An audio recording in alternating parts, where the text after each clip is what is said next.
field. Bird is going back. Bird still back.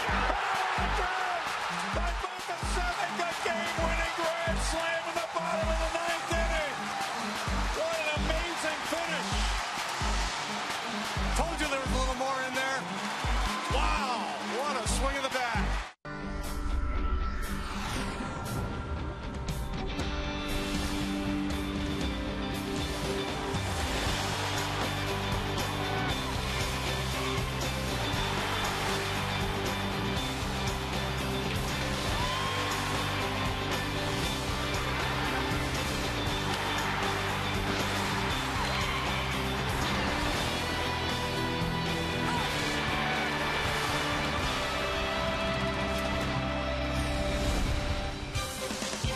Live from Minute Maid Park in Houston, Texas on May 20. It's Houston Astros baseball. Today, the Astros and the Chicago Cubs meet in the rubber game of this three-game series. Good afternoon, everybody. Bill Brown and Jim Deshaies. As we watched a thriller last night as the Astros got a pinch grand slam in the bottom of the ninth from Brian Bogusevic to win it, JD. Boy, how much fun was that? Pinch hit grand slam to break a 7-game losing streak, and now the Astros try to win a series from the Cubs here this afternoon. Chicago will send young Casey Coleman to the mound, 24-year-old right-hander who's been up and down between Chicago and their AAA club at Iowa. Just up from the farm to make this start today. You're looking at the video from his last big league start against the Nationals that came on July 4th. As a big leaguer this year, he's 2-4 with a 7.23 ERA. Bud Norris last time out, very, very good. 7 shutout innings against the Dodgers. This is from his start at Wrigley earlier this year. He was very good in that one too. Lifetime 1-2 with about 69 ERA against the Cubs. Coming up from Minute Maid Park, where the Astros will have a day off tomorrow.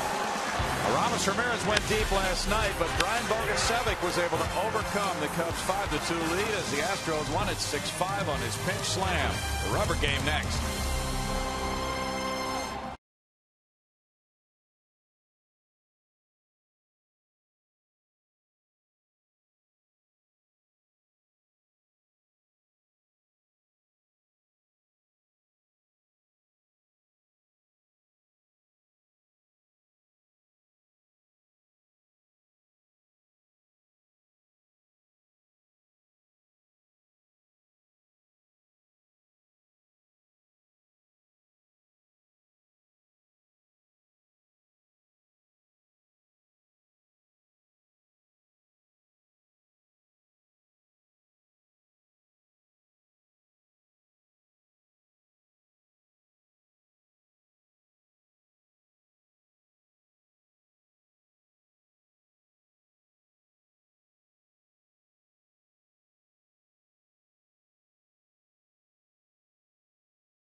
Here this season at Minute Maid Park, the Astros will have a trip coming up to Chicago in September. And as we go to the finale of this series, the Cubs trot out this lineup today. For Mike Quade, it's shortstop Starlin Castro, second baseman Darwin Barney, third baseman Aramis Ramirez, first baseman Carlos Pena. The catcher is Giovanni Soto, followed by center fielder Marlon Byrd, left fielder Alfonso Soriano, Tyler Coleman's in right, and Casey Coleman is the pitcher. Last time out, Bud Norris pitched in L.A. against the Dodgers and pitched very, very well. Got a no decision, however, despite 7 scoreless innings, allowing just a couple of hits. He walked 4, struck out 8. The game the Astros lost 1-0 in 10 innings.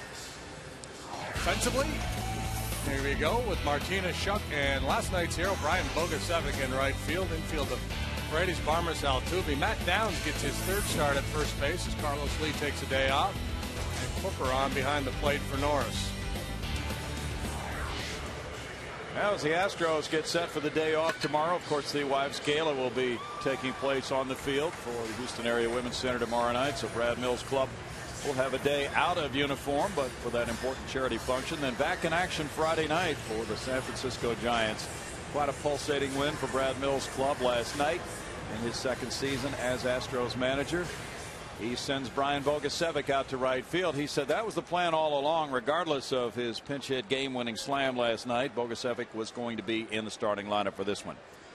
Now it's Starlin Castro leading it off, 21-year-old shortstop. But Norris delivers, and it's strike 1 with Ron Culpa, the home plate umpire. Castro leads the National League in hits. His batting average is .309 with 7 homers. He's driven in 56. And he's banged out 159 hits. That's 3rd in the majors. It's no balls, 2 strikes. Lately, he's been swinging a hot stick, hitting .365 in his last 16 games. He has 4 homers in his last 13 games as well. 1 for 5 in last night's ball game, but hit the ball to the outfield with authority a couple of times, deep flyouts. Bogusevic's coming over toward the line in right. 1 out for Norris.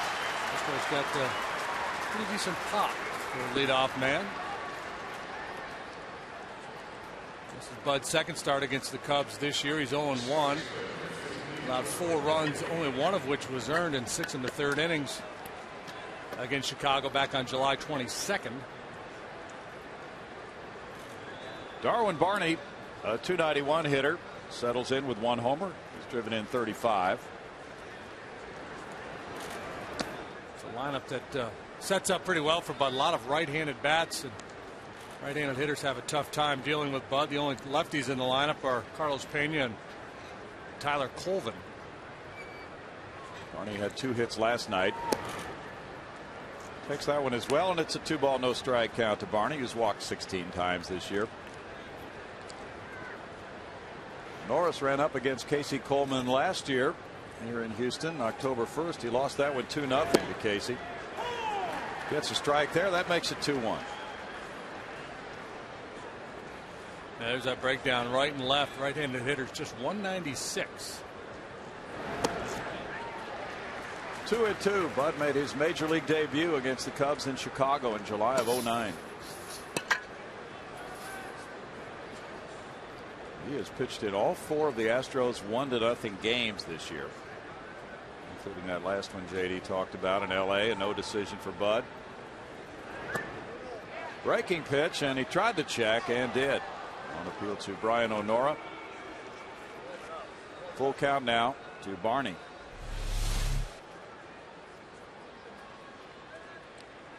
Good call. And the fastball's hit toward right center field. Shuck on the run. Shuck winds up laying out for it. 2 outs.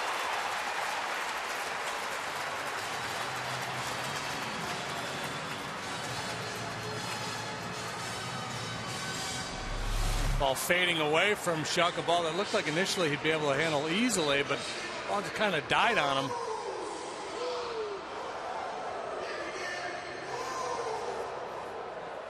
Nice play.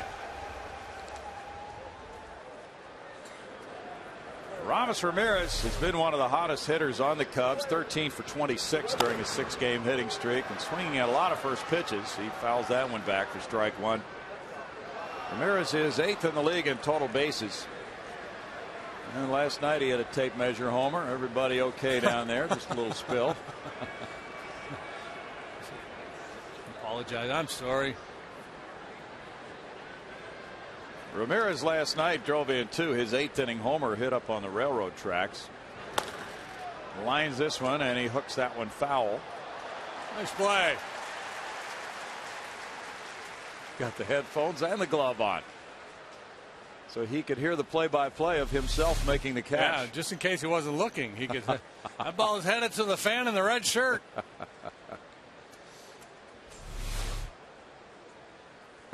Probably getting a Holy Toledo right now. Yeah, he is. Ramirez is 5 for 9 in this series, and that is strike 3 called. Bud Norris goes 1-2-3 through the top of the first inning, and Casey Coleman takes the mound right after this.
Brad Mills' lineup card begins with J.B. Shuck, the center fielder, then continues with Jose Altuve at second base. J.D. Martinez plays left field with Matt Downs at first base. It's Jimmy Paredes at third base, Brian Bogasevic in right field, Clint Farmas at short, Carlos Cuoper on the catcher for Bud Norris.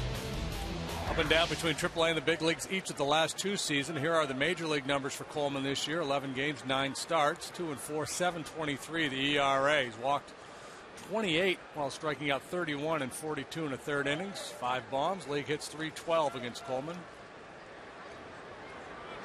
First pitch to Shuck is good for strike 1.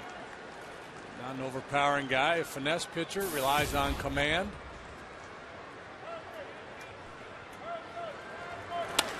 Shuck bangs out a hit to center field. He was one of the table setters in the bottom of the 9th last night. Had a couple of hits in that game. And he triggered the game-winning rally with a 1-out single last night to right field.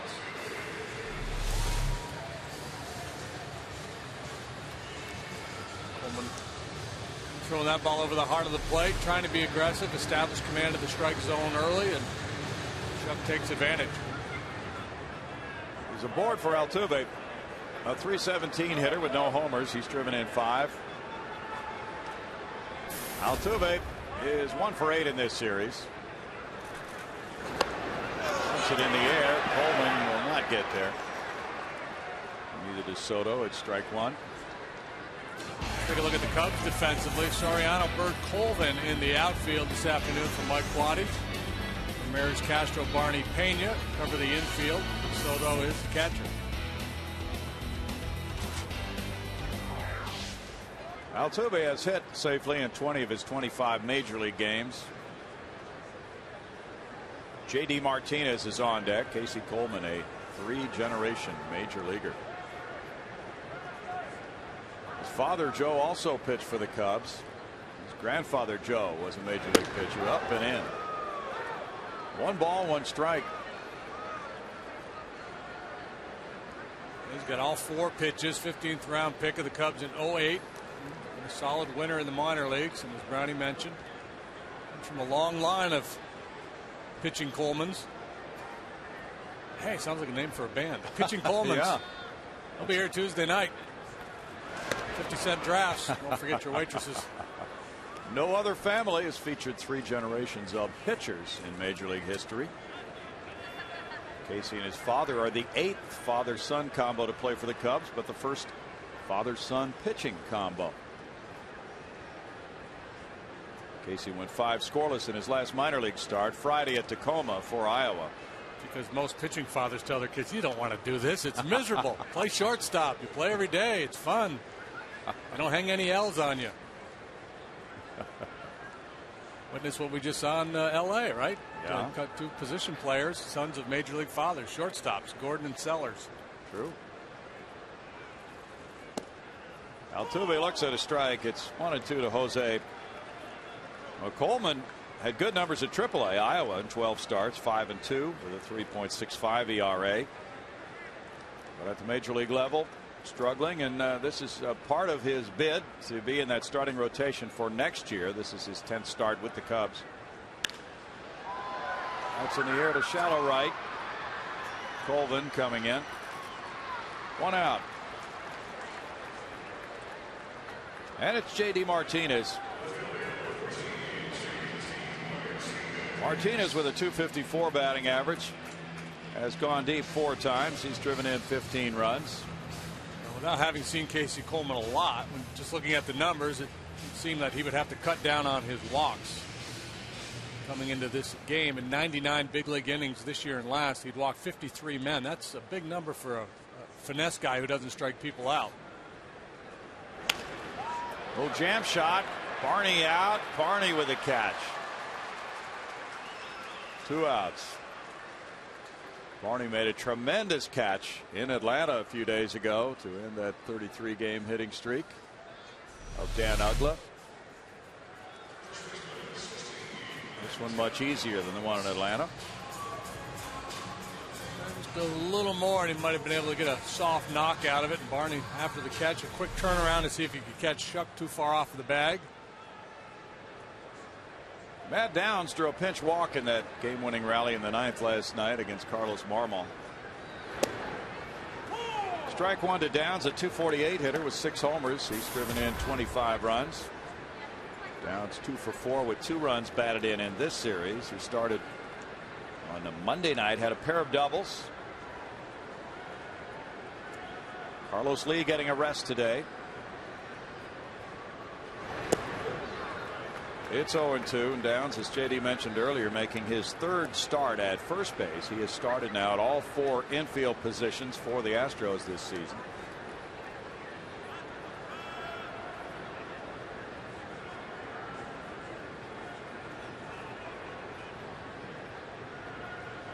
Brad Mills and Carlos have been talking about the fact that Carlos has been seeing a lot of walks recently, and as the veteran in this lineup is being shown a lot of respect by pitchers, so they've been discussing how to deal with that. Ground ball past the diving Barney. Shuck with the turn, but he'll hold on a single by Downs. First and second, 2 outs now for Paredes.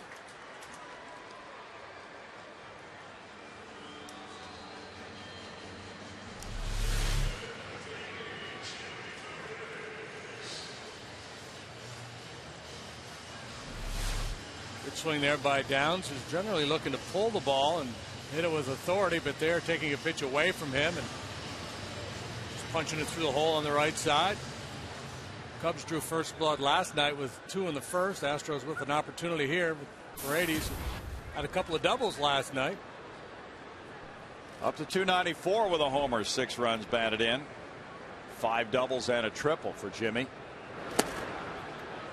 A nice start for him in the big leagues. There's ball 1. And he showed good range at third base.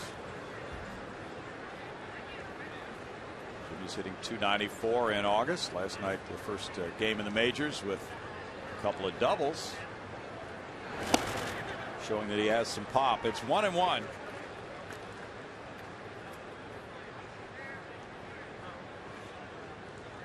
Coleman, 4-pitch pitcher, fastball, curve, slider, change. Fastball will average about 89 miles an hour. 24 years old from Fort Myers, Florida. It's 1-2. Coleman, a 15th round pick in the 08 draft. He has a scoreless inning streak of 11 against the Astros. Mike Quade hoping that continues. And it does here, as it's no runs, 2 hits, 2 men left in the Astros first inning. 0-0 after 1.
Goya at Minute Maid Park. The celebration begins with a pregame street fest at 4 p.m. and the first 10,000 fans receive a Los Astros jersey t-shirt courtesy of Goya Foods. Visit Astros.com/Los Astros for tickets. Of course, that's the Giants coming to town, and that features Jeff Keppinger and a bunch of other pretty good players. Yeah, Miguel Tejada just came back from the disabled list as well for the Giants, so a couple of former Astros will be in town. Carlos Beltran on the disabled list right now. 0-0 as we go to inning number 2 here, and it's Carlos Pena batting on a 6-game hitting streak. He takes that one at 78 miles per hour, and it's strike 1 to Pena. Pena during his 6-game hitting streak has gone 8 for 24. He's drawn 16 walks in his last 19 games, so the batting average somewhat irrelevant with his .347 on base average. 1 ball, 1 strike. You certainly have to look deeper than that batting average to get the whole story on every hitter, but certainly on a guy like Pena who has that combination of patience and power. Altuve out in right field. And that's where he has been in these situations with nobody on. Pena batting. 2 balls and a strike. Bud really doing a nice job in recent starts, mixing in his changeup. He'll throw it first pitch from time to time. So if the book on Bud was, fastball, slider, and you don't even worry about the changeup, that's no longer the case. 3-1 now to Pena. Pena has a pair of 2-hit games in this series. And last night it was just one good at bat after another for him. Walk, double in his 4 trips to the plate, and it seemed like he was in this situation all night long. 3 balls, 1 strike. He bounces that one foul. 3-2 to Pena. 3-1 changeup right there from Norris. The first pitch, which he took for a strike, and that pitch important to get that changeup and get strikes with it, and he did that. Well, yeah, just to get the hitter off the fastball. You got a guy up there with a home run hitter and a fastball count. If you can throw a changeup in that situation and command it, it's a real nice weapon. Now he pops it up. Paredes over near the line. And back the other way. 1 out. Got to be a little unusual for these young players who haven't played in a stadium with a roof before. It sure is nice to have it. Beats playing in 100 better than the alternative. You better believe it, pal. One down, and it's Giovanni Soto. We have not heard complaints down through the years about players unable to pick up that baseball against the roof here. Soto had a good game in the opener Monday night. Had 3 straight hits, going 3 for 4, 2 doubles and a single, and drove in a couple in that one. Coy Hill caught last night. 235 for Gio, 12 homers. He's driven in 37. Must be a lot of solo home runs, right? 12 bombs, but he's only driven in 37 this year. Must be.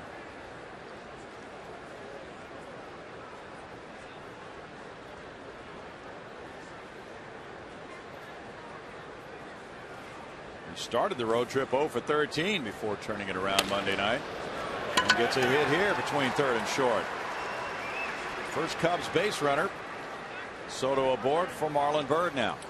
There goes the no-hitter pool. Throw that out for another day.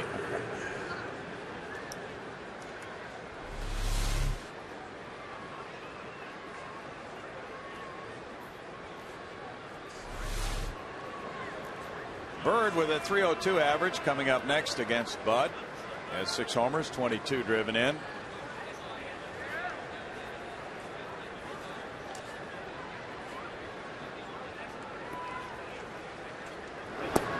It's strike one to Marlon, who missed 6 weeks with a facial fracture after being hit by a pitch in a game against Boston by Alfredo Aceves.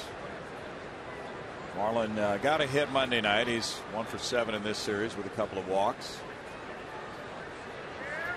Cubs are 3-2 on this road trip. They go home after this one today. It's a 1-ball, 1-strike count. Their record in August is 11-4. Having a nice stretch in the midst of a miserable year.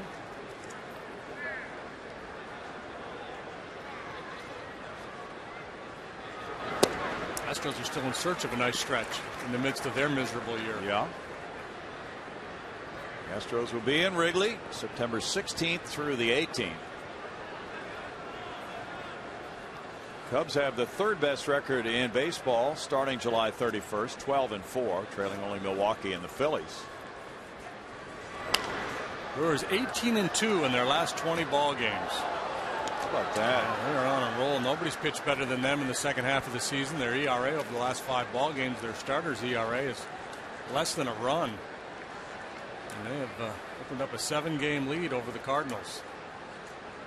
Brewers had one of the 5 walk-off wins in the majors last night. The Astros had another. It was drama night in Major League Baseball. It was an exciting night. 2-2. Did you read the article by Bob Nightingale in USA Today? I did not. Get this. The paper costs $1. I'm not popping for that. Well, you can read it online. Oh, okay. What do you say? But you have to subscribe, and that's going to cost you something. But you could read mine. No, I just didn't pick up a paper this morning. Okay, I understand. I wasn't really saying that I wouldn't buy it. Anyway, Bob Nightingale says teams won on the last at bat in 10% of their games this season entering Tuesday. 181 games decided in the final at bat. That's the highest percentage since 1987. There have been 51 walk-off homers this year compared with 33 in 1993 when Dennis Eckersley originated the term walk-off. Byrd draws a walk. Runners at first and second, 1 out for Soriano. He's lucky they didn't start calling it an Eckersley. Doug Brocail hoping for a double play ball here as Soriano bats. A strikeout would be acceptable as well. Soriano, a 244 hitter with 20 homers, has driven in 58. Maybe they should call it a Gibson. Kirk Gibson. Yeah.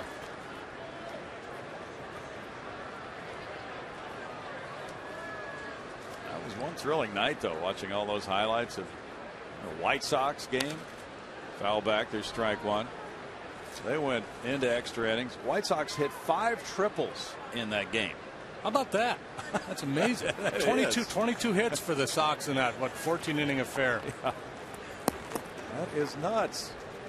5 triples. That's unbelievable. 6 one-run games in the National League last night. Well, scoring is down. High off the bat of Soriano, back into left center field. Shuck is over. And right there alongside Martinez, he makes the catch and fires it in toward third. Good one-hop peg to third base. 2 outs. And dispatching a dangerous hitter in Soriano. What's going on around Major League Baseball there? The Brewers 18-2. Izzy now with 300 saves. Nice to see him back and successful again. Tulowitzki tearing it up. Maholm is not tearing it up. And a lot of work for those bullpens last night. Cleveland and the Sox. Cleveland played just a few days ago. They played till 2 o'clock in the morning. Apparently that's the best 20-game stretch in Brewers history. 18-2. Doing it all without Ricky Weeks. Tyler Colvin's the batter. His bat came alive again last night. Hit a long home run in the 6th inning, a 2-run shot. Ball 1 to Colvin. Batting average isn't much to write home about. 135. He has 5 homers, 15 runs batted in. But the Cubs want to see a lot of him now. Had a good year last year. Fouls it back. Looks to me like he's geared fastball, and he likes the ball down the middle in a little bit. So I think that's the danger zone. Tyler will turn 25 in early September. A first-round pick in 06 from Augusta, Georgia, Clemson University. He had an 0 for 34 skid this year. Kosuke Fukudome traded to Cleveland. That opened up right field for Colvin, who was in the minor leagues.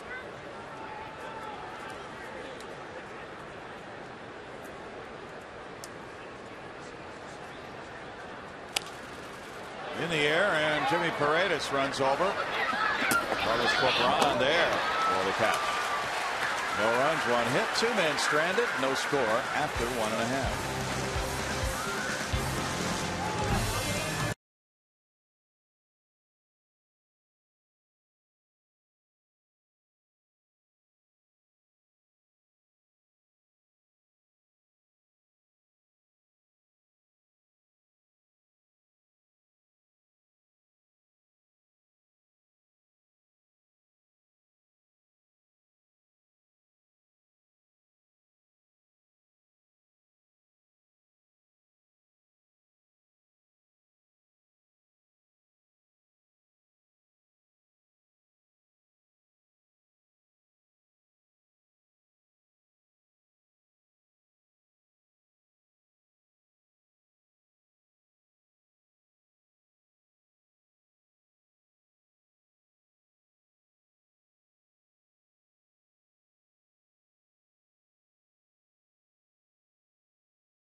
He could not remember hitting a walk-off homer at any level. Here it was. And not only a walk-off homer, but a walk-off grand slam off Carlos Marmol.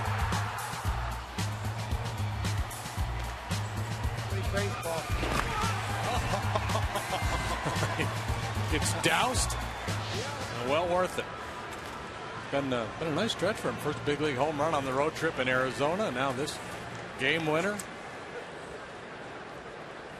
First pinch hit walk-off grand slam by an Astros since Greg Zahn against Arizona. Remember that one? He almost broke some hands in the dugout. Celebration went on forever. Yes, it did. He was pumped. And why not? Bogusevic at 290. Takes that pitch. There's strike one. He now has 2 homers, 8 runs batted in. Numbers looking good offensively for Brian this season. It's a breaking pitch. Brian's had 62 at bats for the Astros. He's been a good pinch hitter, 9 for 26.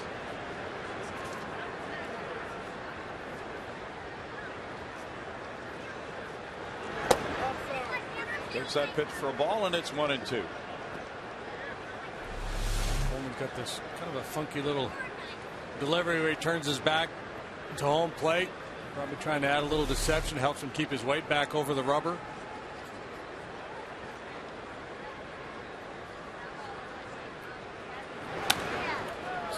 It's kind of unique too in that his first step is forward. He's on the rubber and then he steps forward almost into a stretch position and then goes from there.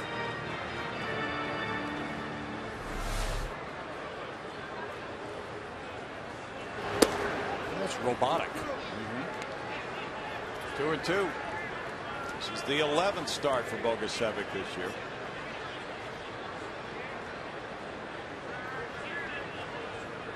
He's had 3 stints with the Astros. Lines it, and it's caught. Right at Castro, 1 out. An out, but a good swing. Yep.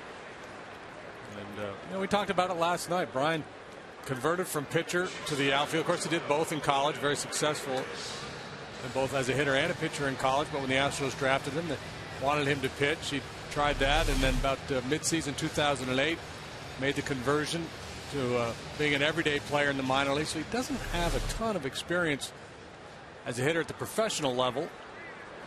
I'm kind of intrigued by him. You watch him take BP. Boy, he hits the ball a long way.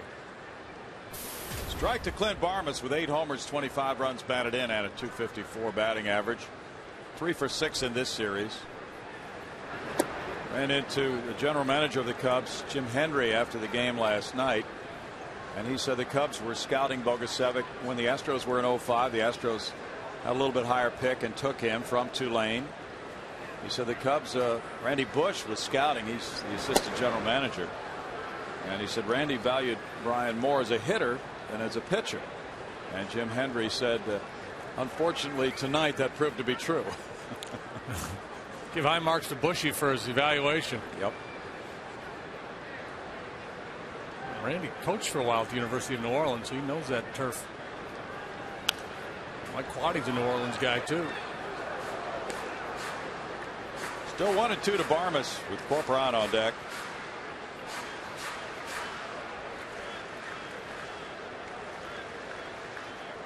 With Carlos Zambrano gone, there's definitely an opening for next year in the rotation. Up the middle and into center field. Barmes is on with a 1-out single, hit number 3 for the Astros.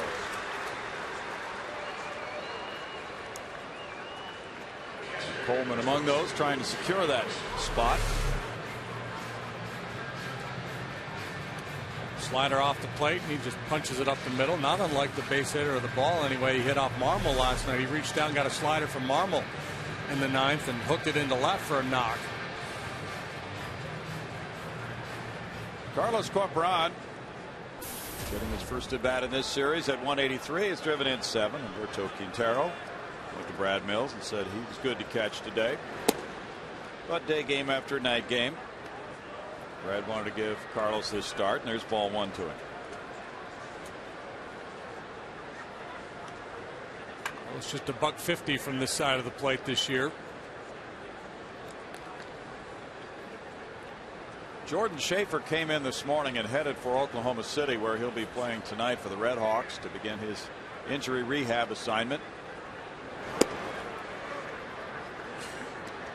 2 balls, no strikes. If everything goes well with his finger injury, allowing him to return to the Astros lineup, or to get in the Astros lineup for the first time, he could be making his debut in the series at Colorado starting Monday night. Bud Norris on deck. Bounce foul. 2-1.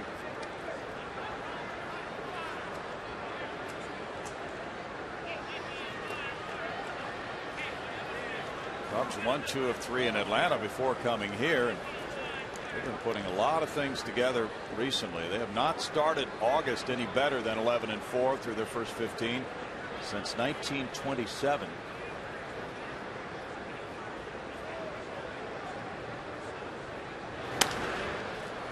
Fouled away, and it's 2 balls, 2 strikes.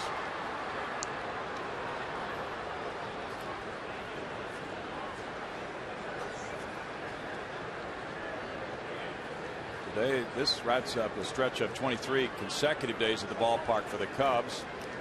They'll go back home and play 7. The Cardinals come in for 3, and the Atlanta Braves for 4.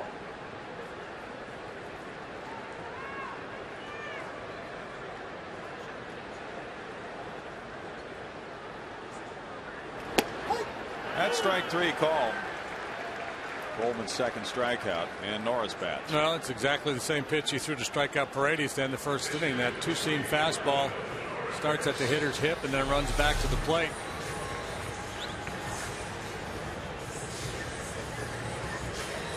Paredes, Bogasevic, Corcoran, anybody swinging it from the left side, make a mental note. That's been a go-to pitch for him.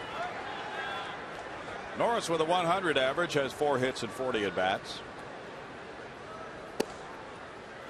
That's strike 1 from Casey Coleman. Both his grandfather and his father were all-stars in the majors. His grandfather in 48, his father in 72. Grandfather Joe had a 10-year major league career. No balls, 2 strikes. Now that's some pressure.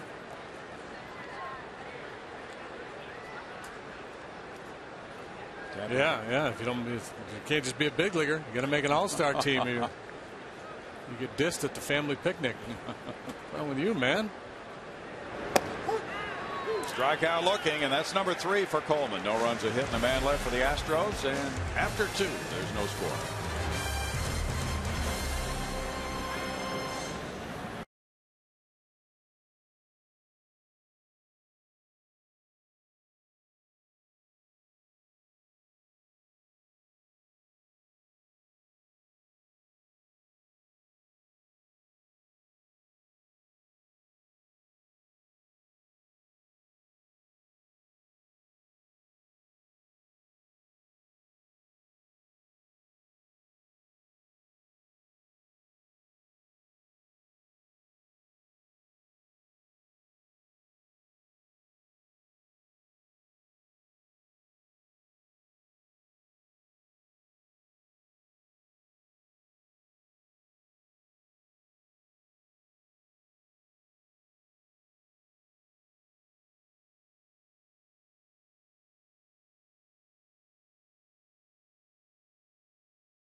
A lot of scoring last night in the game late as the Astros won at 6-5. They were out hit by the Cubs 9-8. So what's going to develop today? The youngsters about to find out as Bud Norris goes to the 3rd inning. Coleman, Castro, and Barney due up for Chicago. I've seen a lot of those multicolored t-shirts in the crowd. Special youth days today. And they'll get the extra setup time for the field for the banquet tomorrow night with this day game today. There they are. Greens. A lot of summer camps. Making their last trip out to the ballpark, perhaps. Could be. Before school gets rolling. Last summer fling. Coleman the batter. Norris working to him now. As inning number 3 gets underway, and he takes strike 1. Coleman has 2 hits and 13 at bats. 54 for Casey. It's 0-2 in the Tampa Bay-Boston game. They've played 3 at Fenway. It's 1-0 Rays. David Price has the lead on John Lackey.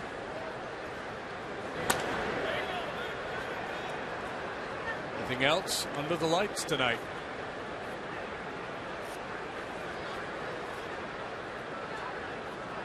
There have now been 180 extra inning games this year, most through this date in history. 1-2. So that's one reason for all the walk-off hits this year, and on pace for 241 extra inning games in the majors. That would break the record of 220. And lower scoring, and thereby more walk-off hits. 2 balls, 2 strikes. It has brought about a lot of exciting baseball here. Bouncer, and there's Matt Downs fielding it. He'll take it. 1 out. And Castro follows.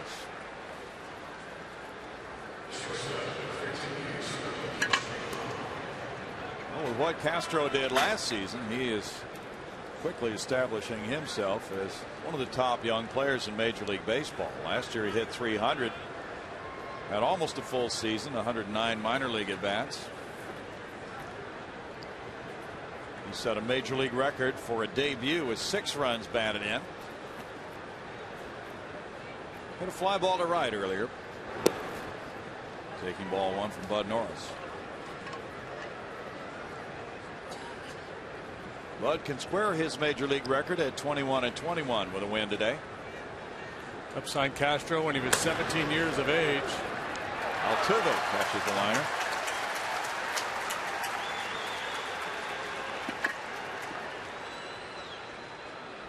That's turned out very well for them. Came to the big leagues at the age of 20.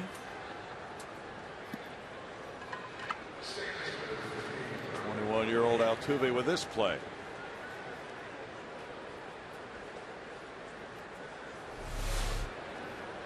Darwin Barney line to center field in the first inning.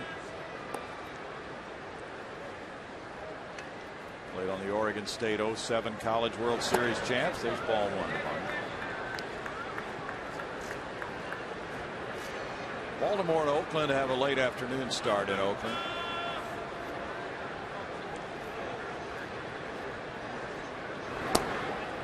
Norris gets a strike call there from Ron Culpa to make it 1-1.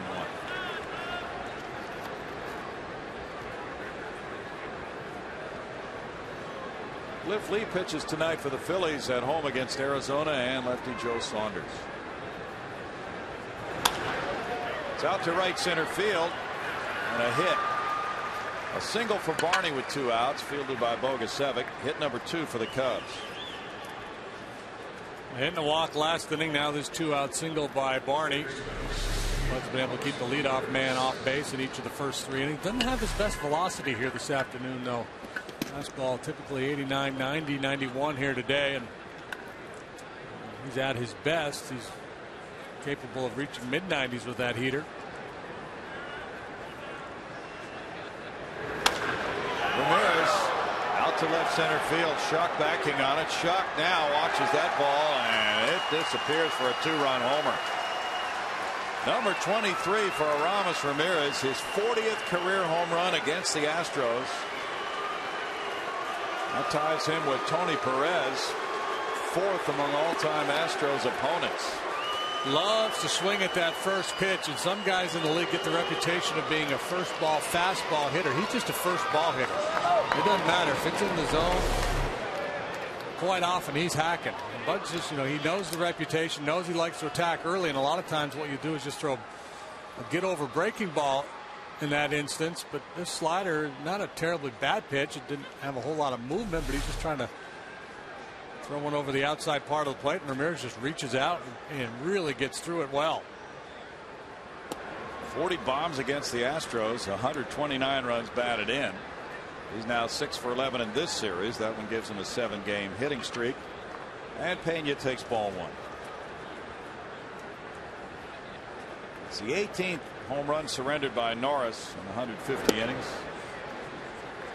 Ramirez and Soriano, interesting that Soriano came out of the gate blazing with 10 home runs in April, and Ramirez almost showed no power early. And then just the opposite. Soriano, the home runs have dropped off significantly, but Ramirez, somewhere around the end of May, took off in the power department. 1-2.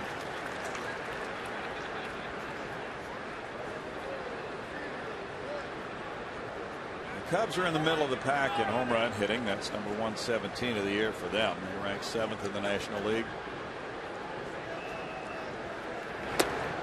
Pitch up. Ball 2. 2 balls, 2 strikes. Cubs have won 4 series in a row. They haven't done that since 08.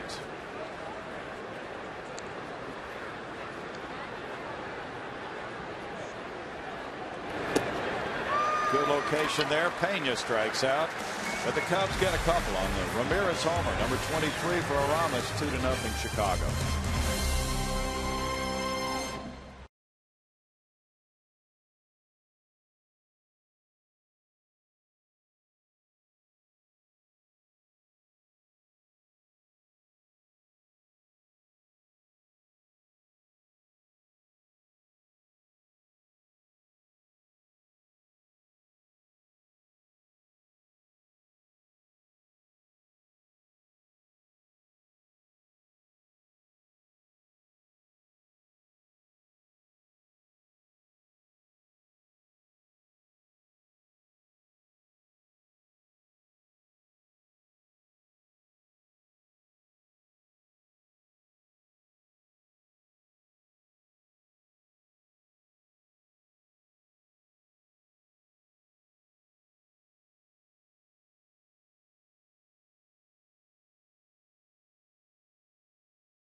Thank you, Greg Lucas. Cotton candy is flowing out there at Minute Maid Park. Little Cubs fans getting all set for the bottom of the 3rd inning. Their Cubbies just took a 2-0 lead on a Ramirez 2-run homer. Now the Astros get their shot at Coleman in the bottom of the 3rd with Shuck, Altuve, and Martinez. J.B. Shuck singled to center field in the 1st inning.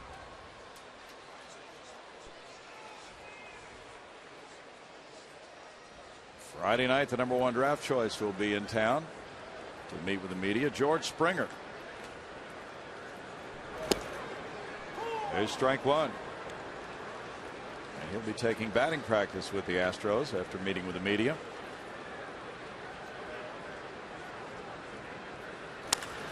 Liner to right field, loops in front of Coleman. And Shuck is 2 for 2.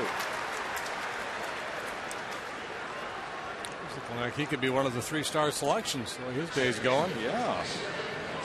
Banged out a couple already. That's his game. Line drive hitter. Doesn't hit the ball out of the ballpark very much. Will work walks.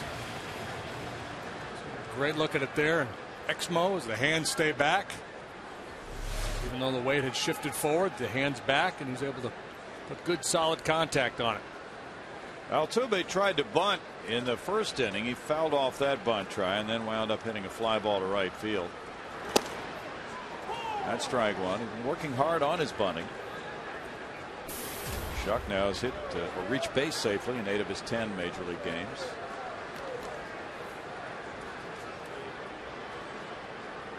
JD Martinez is on deck. That's 4 hits for the Astros, 3 for the Cubs.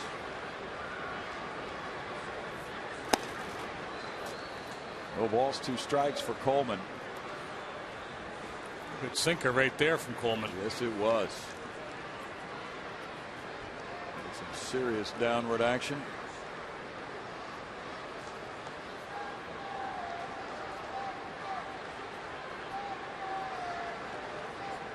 Coleman has not pitched well at Wrigley Field. Cap to the left side. Ramirez going to second, gets a force. Barney will not make that throw. Ball hit too slowly to double up Altuve. Shuck is forced from 5 to 4.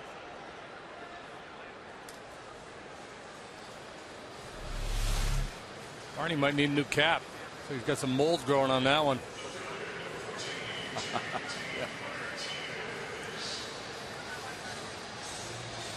JD Martinez popped to second in the first inning.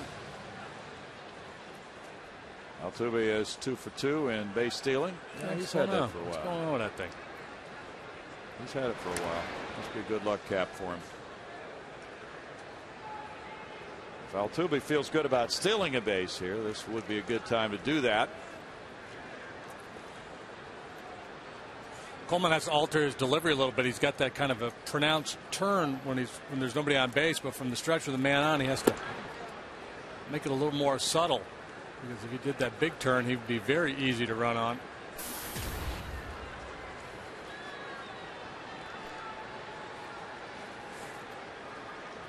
Coleman now has held the Astros scoreless for his last 13 innings against them. 1-1 to Martinez.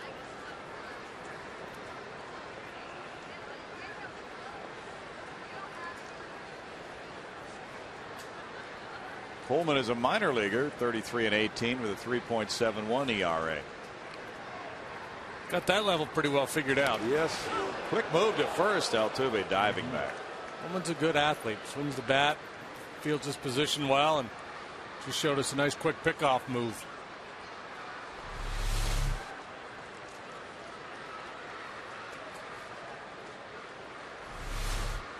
Matt Downs is on deck.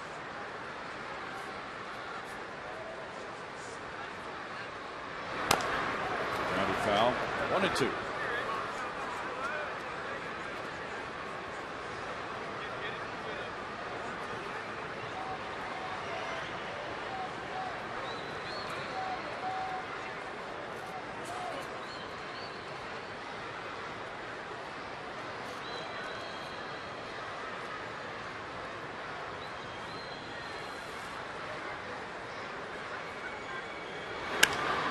Martinez fouls that one away. Friday night with the Giants here for a 7:05 start. Wandy Rodriguez opposes Ryan Vogelsong back on FS Houston. Airtime for Astros Live 6:30 Friday night. Kevin is making efforts to get George Springer on his show at 6:30. Saturday night at 5:30. Madison Bumgarner opposes Jordan Lyles, and it's Henry Sosa versus TBA on Sunday. Jonathan Sanchez left with an injury last night. I'm not sure with that ankle problem or him whether he'll be able to take his next start in rotation or have to sit out for a while.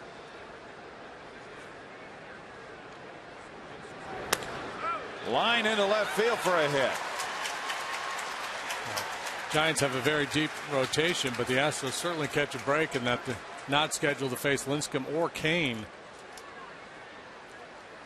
Yes, they are. And possibly not Sanchez, depending on how he bounces back from that injury. Good swing here from JD. Bruce Bochy had to go to his bullpen early last night. Worked over Guillermo Mota for 3 1/3, I believe. And his bullpen is down a little bit right now with injuries. Matt Downs single to right in the first inning. It was a 2-out, 2-strike hit.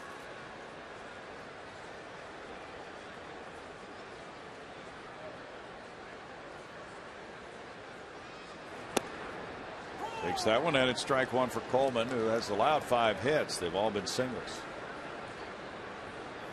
Cubs and Astros are finishing up this 3-game series today. The Cubs lead it 2-0. Bill Brown, Jim DeShays, Greg Lucas with you today on My 20. 2-run homer by Ramirez in the top of the third has accounted for all the scoring.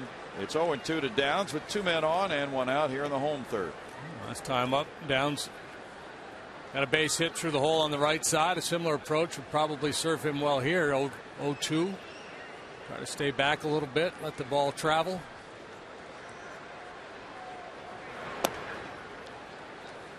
One ball, 2 strikes. Jimmy Paredes on deck. Downs' walk in the 9th inning last night really a key in setting up that grand slam by Bogusevic.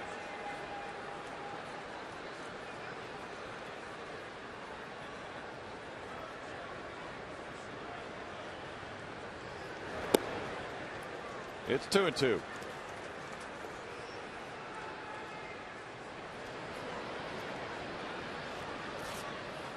The Astros in this ballpark have won 20 and lost 41 this season.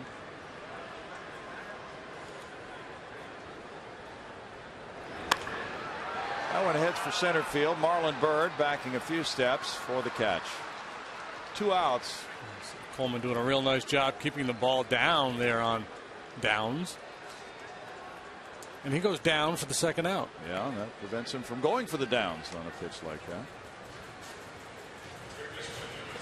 Going for the downs. I wonder what the roots of that are. Not sure. Downtown, maybe? Could be. For the downs. Could be it. Or is it having to do like horse racing, like, Delta Downs? That might be it too. Only Greg Lucas can answer a question that complicated. But that'll probably be our trivia question. Oh, we don't have one today, do we, Greg? Oh, I think we do. Okay. Jimmy Paredes takes ball 1. We do have one up. That won't be it, though. Okay, well, where did that phrase originate? Do you have it there in your paperwork? No, you'll have to go. I'll have to go do some research. Okay.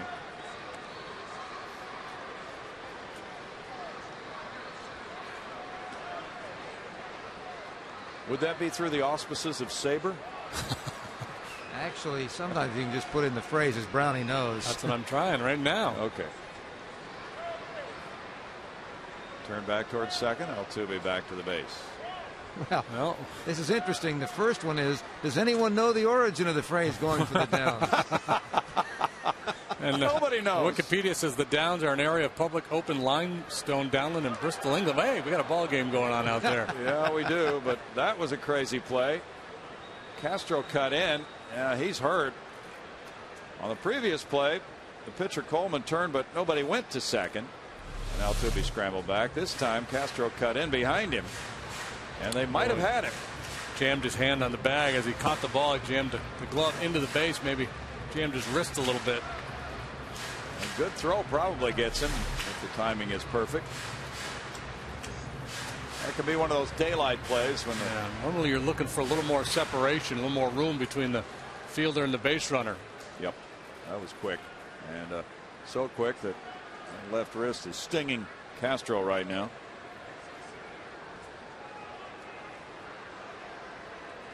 Altuve does have a pretty good lead. So no wonder the Cubs would try to cut into that, and the count runs to 2-0. They seem to have kind of fooled him on the throw because the previous play nobody had cut into the base. And of course Dave Clark is watching Castro. So tell me, this game is so much a matter of compromises and trade-offs. What do you defend and what do you get in return? And sometimes if you work so hard to hold a base runner at second base, you compromise your position defensively in the field, and you got a guy who can run a little bit. He's going to be really hard to throw out on just about any base hit anyway, moving with the swing with 2 outs in the inning. If you've got a real slow-footed guy out there, I think it certainly makes sense to try to keep him tight where your outfielders might have a shot to throw him out on a line drive single. But anything to the outfield, it's going to be difficult to make a play on Altuve, so it probably doesn't make much sense to work real hard at tightening him up.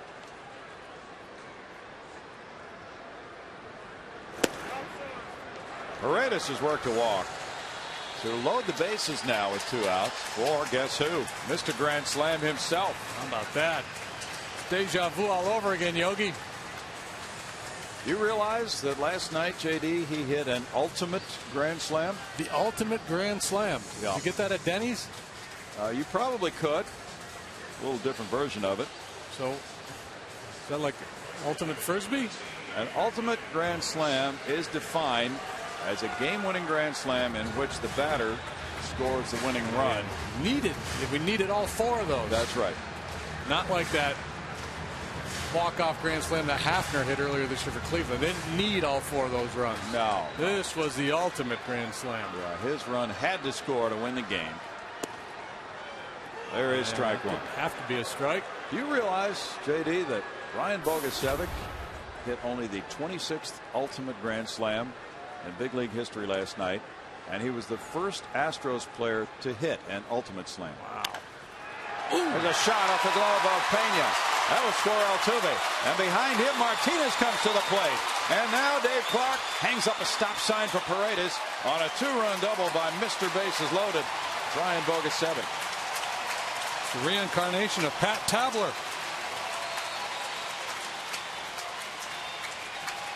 He's letting his bat do the talking, and his bat is saying, Brad Mills, put my name in the lineup card. I'll help you win some games. That's a shot. Pena with a good effort. Couldn't keep it on the infield. He's a very good defender. Clark airborne, cranking that left arm, scoring 2 and then throwing up the stop sign for Paredes. Bogusevic now 2 for 3 with the bases loaded this season. Glenn Barmas lunges at that one. There's strike one. It's a 2-2 game now, but Bogusevic now reaching 4 doubles and 10 runs batted in.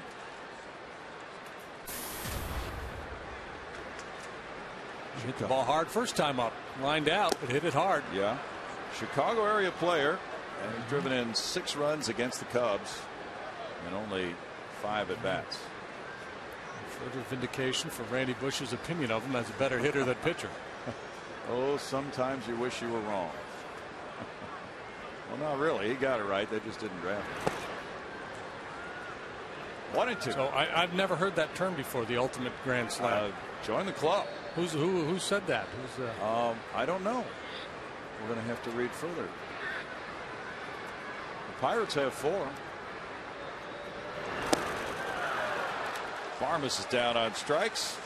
And for the Astros, it's a 2-run third with 3 hits, 2 men stranded, each club scoring twice in the 3rd inning, and it's tied 2-2.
When they host the Giants at 7:05, the first 10,000 fans of the game will receive an Astros umbrella courtesy of HEB. Get your tickets today at Astros.com and pick up your bumper shoot, parapluie, or umbrella. It's all the same thing. Ooh. Nice. Parapluie. Parapluie. Yeah, that's French. Bumbershoot is a humorous term for umbrella. Yeah. Ball one to Giovanni Soto, who singled to left. It's 2-2. The Astros with 6 hits. The Cubs with 3. No errors in this game. But Norris is working that changeup well today. It's 1-1.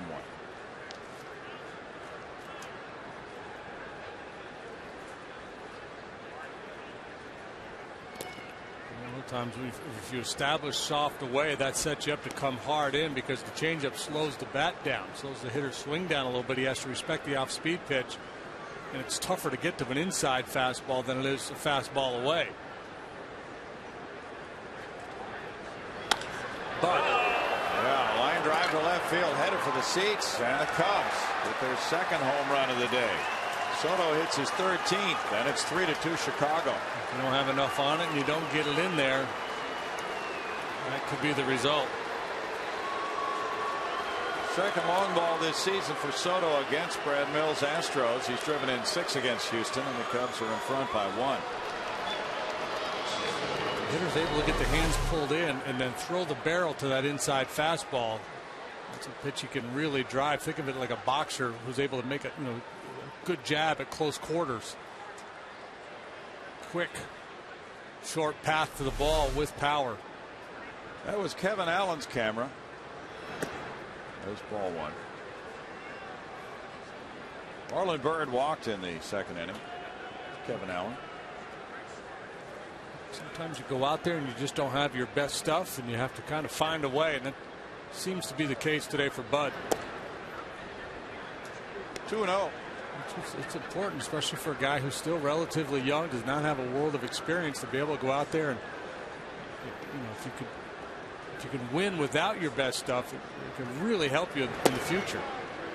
To realize that you don't have to have your 94 with nasty movement to succeed.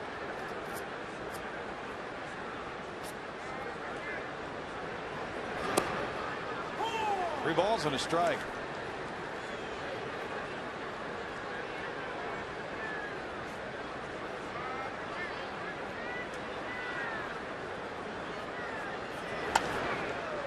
Back, and it's a full count now. Bud trying to get his first win since July 6th at Pittsburgh.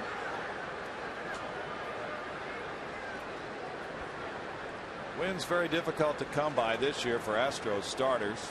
As a group, they're 21-59.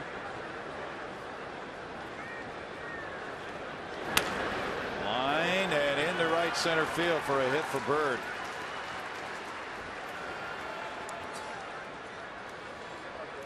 Soriano bats next. That's 5 hits for the Cubs. Last inning they went single homer. Now they go homer single. Here comes Millsy, and I don't know if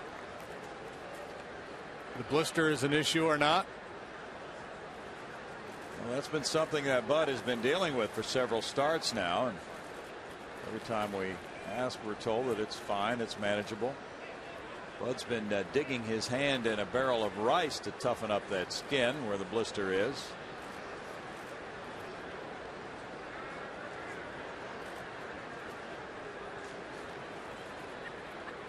So that might have been Mills asking Norris if he is all right. It seems that he was reassured that he is. Well, I'm guessing that a trip out there to have that conversation would have been the result of some conversations that have been taking place as the game moved along. Yeah. In between innings. But maybe indicating that it's starting to flare up a little bit. Soriano hit a fly ball to center. Interesting that Mills went out himself and not Doug Rocaille. That's strike one. Sometimes the manager just really wants to look the pitcher in the eye and get an answer himself for a question.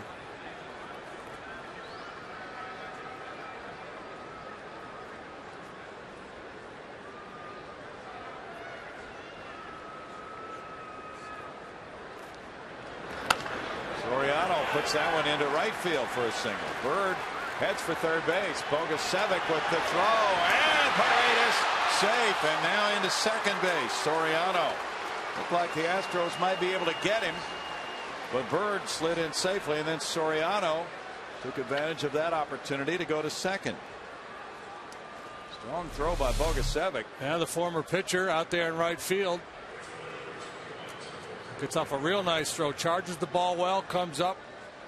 Good strong throw, but Bird just under the tag, and that allows Soriano to move up into scoring position as well.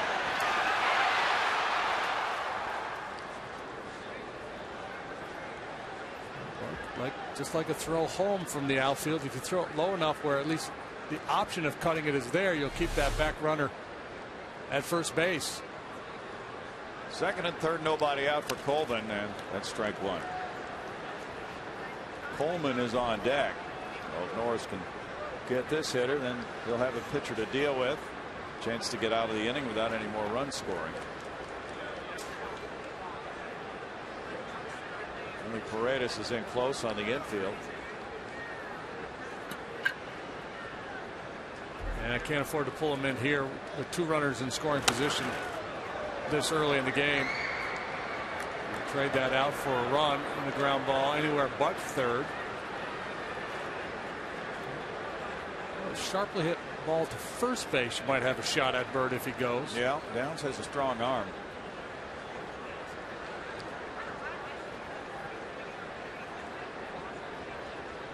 Colvin 6 out of 11 in scoring that runner from third with less than 2 outs. Pretty darn good. Especially for a guy hitting $134. Well, that's for sure.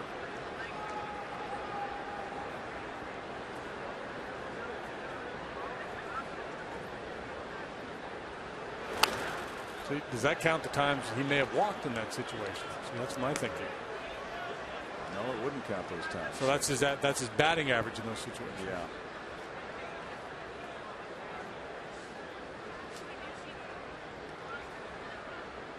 I think we need to clarify that statistic. Well, okay, well, what that means to me anyway, see what Greg Lucas thinks, is that the runner from third scored 6 out of 11 times. Right. So what if he walked 3 of those times? He didn't score. Well, that's right. You know what I'm saying? So, yeah, I know what you're saying. You're right. Good point. Could be deceiving. Most of these statistics are deceiving if you really only go by the numbers. Yeah. You know, statistics, baseball fans use them the way a drunk uses a lamppost. For support? For support. Yeah. That's a Vin Scully line. Good one. That's why he's so good. Now with Coleman batting and 1 out, runners at second and third, the infielders do come in. That was a large strikeout right there.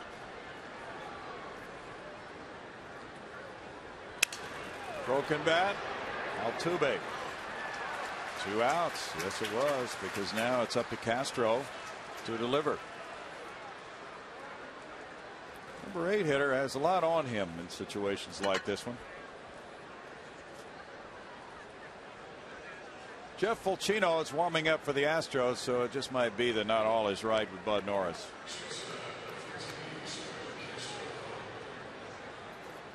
Castro has flied to right and lined to second. Fulcino out with bullpen coach Jamie Quirk getting ready. Norris is due up second in the bottom of the inning. He's given up 6 hits and 3 runs so far, including a pair of long balls.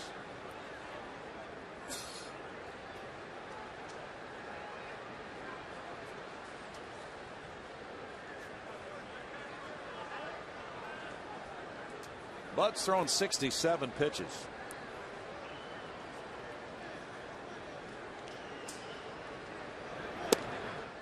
That's strike one. First major league win last night for Aneoye Rodriguez in relief. So got a whole bunch of firsts here lately, huh? With all Yes. these young guys coming up, getting first hits, first home runs, first ultimate grand slams, first wins. Exactly. Good pitch there. First wives gala. Yeah, that's true. First tuxedo rental. Well, they were deciding, and Rodriguez got the lineup card for his first major league win. He gets to keep that. And Brad Mills said, well, in the glow of the celebration and everything, he forgot about that. And then Aneoye reminded him, or let him know, that that was his first major league win. Very excited about that, obviously. 1 ball, 2 strikes. 70 pitches in for Bud Norris, 20 here in the 4th inning. And make a copy for Bogey? I don't know. Bogey got the baseball. All right, So that's good. He's got something. Thrilled with that, yeah. Pitcher covering, Downs with the toss to Norris, just in time to beat Castro, and he got out of it after the homer by Soto. Bird and Soriano stranded, 3-2 Cubs.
Astro to have his jersey retired as number 7 was honored in a pregame ceremony. That was this moment in history. The question now is, well, we're going to not do that question. The game has begun. Ground out there by Carlos Corporan to lead off the home 4th inning, and Bud Norris will be coming up next. Well, Chino was warming up, but Norris got out of further trouble when he got Colvin, Coleman, and Castro. 3 C's there. Runners at second and third, so now he'll bat with 1 out in the 4th. Norris struck out looking in the 2nd inning.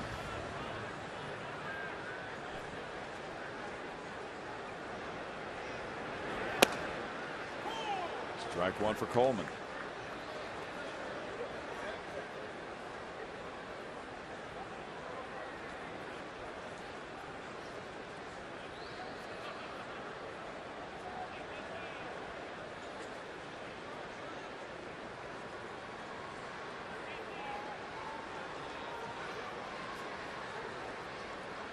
That's too good of a hitter to be hitting 098. He is. Should be hitting at least a $150. No balls, 2 strikes. He was a 167 lifetime hitter coming into this season.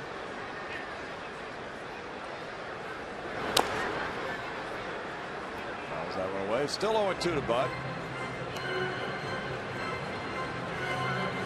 Be interesting to see what the Cubs do with this veteran lineup as they look to shuffling the deck.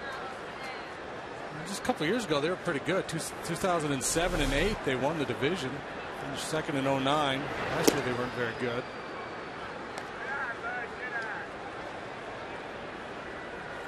Quaddy first full year as the Cubs manager, taking over last year for Lou Piniella. Last year, they finished 5th. 75 wins, 87 losses.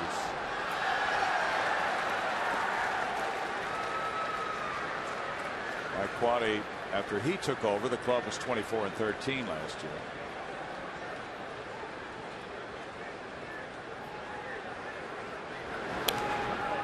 Foul back. Well, with the Soriano contract running through 2014, Cubs have some money committed certainly there, and they have decisions to make after this year. Ramos Ramirez's contract is up. Carlos Pena.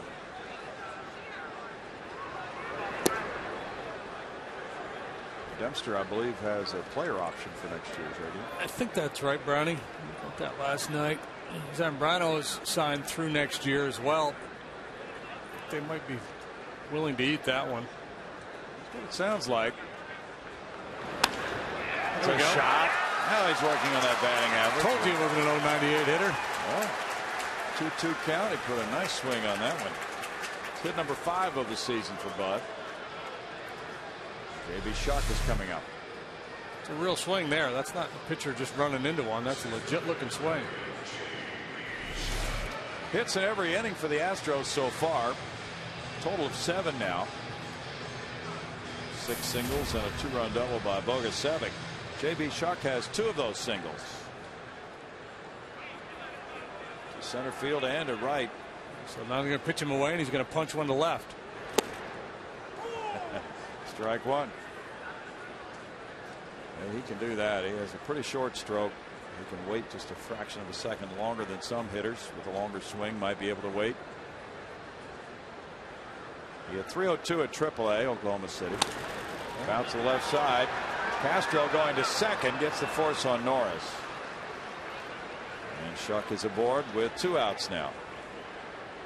Almost got to hit through that left side. Yeah, he took a shot at it.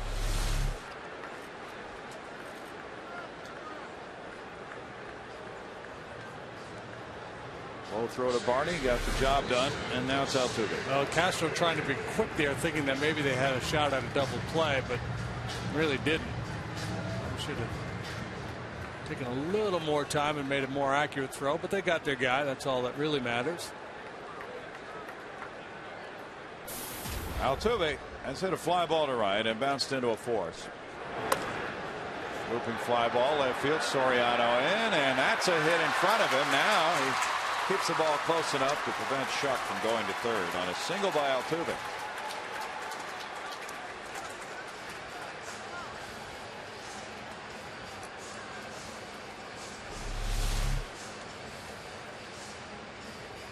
Lunging at that one and just pokes it. All that if you're pitching, you're kind of wishing your left fielder would have left his feet for. Well, yeah. In this ballpark, the left fielder can play a lot shallower than in other ballparks, and that's a ball that quite often will be caught. Well, it's not like a line drive in the gap that if you leave your feet and you don't come up with it, it's going to roll all the way to the wall for a triple or something like that. If he leaves his feet, in all likelihood, he's going to be able to knock it down, even if he doesn't catch it. Yes. Pretty shallow left field. But no, it's just the nature. Alfonso is just not a good outfielder. Ball 1 to Martinez, who singled and scored last time. This one bounces off him, and good base running there by Shuck. He gets to third on a wild pitch. Soto unable to really stop it. It popped up and hit the batter. Shuck he looked like a guy who's got pretty good feel for the game, knows how to play the game, is willing to take advantage of situations. Not a good effort here by Soto. Instead of just squaring up and blocking that, he tries to pick it. But look at Shuck. That's just great base running there. Shuffling off, keeping his eye on the ball, anticipating the ball in the dirt. Unfortunately, Altuve wasn't able to follow him into scoring position. That's a good point. Strike, and it's 2-1 to Martinez. Yeah, the runner at first can play off what the runner at second does. And it does make his job a little tougher because the guy at second is just reacting to the ball in the dirt, and you've got to react to the guy in front of you. So there's that extra beat where you got to be sure he's going, and then you're not sure you can make it. Now 2-2. Martinez looking at that pitch. Downs is on deck.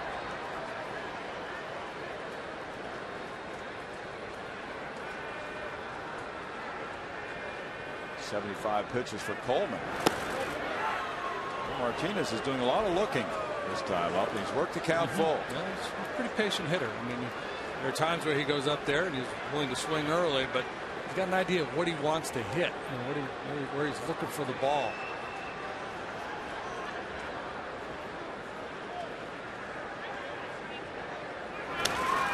Jammed on that one, but he will get another one. Altuve took off on the pitch. Hitters talk about zoning in, going up to the plate with an idea of where you're looking. Where do you expect this guy to pitch me? And not always is it going to be fastball or slider, but I'm either going to look in or I'm going to look away.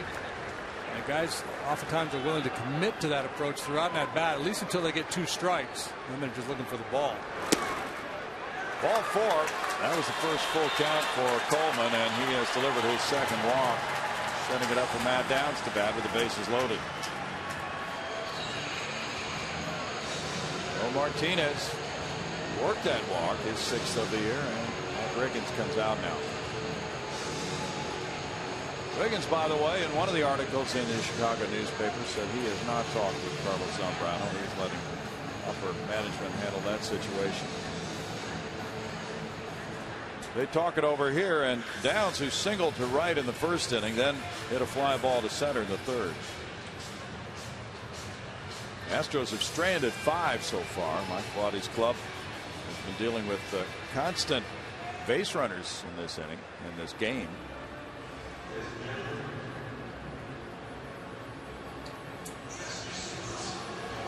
Two walks and 8 hits by the Astros, giving them those 10 base runners you see on that screen, and only 2 earned runs. So Coleman has gotten some key outs out of the stretch. He got Barmas with runners at second and third to end the last inning, and now he works to Downs.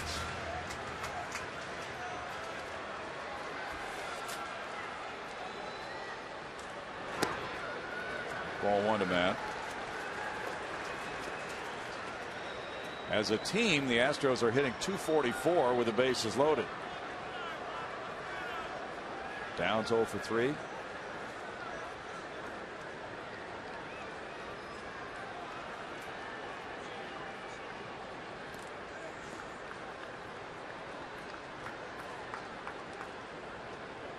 Jimmy Paredes is on deck. John Graybo's warming up for the Cubs. 1-1. Graybo's a lefty.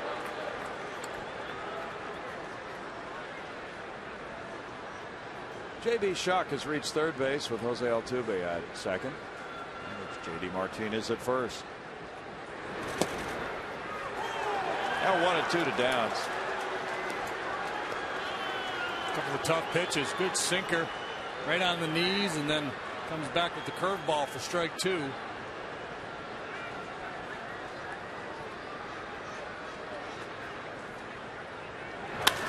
Up the middle, Castro lays out for it. It's a hit on through.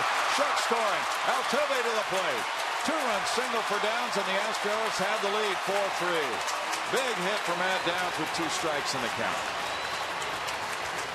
27 runs batted in now for Downs. Astros putting some at-bats together here, and big swings with the bases loaded. Bogasevic 2-run double in the third, and now 2-run single here. They're planning to pull. Castro swung toward the hole, so he had a long way to go and couldn't quite get there. In comes Shuck. Altuve on his heels. No throw from Bird, and the Astros have the lead. Jimmy Paredes bats. Ball 1 to Jimmy. He struck out looking, and he walked.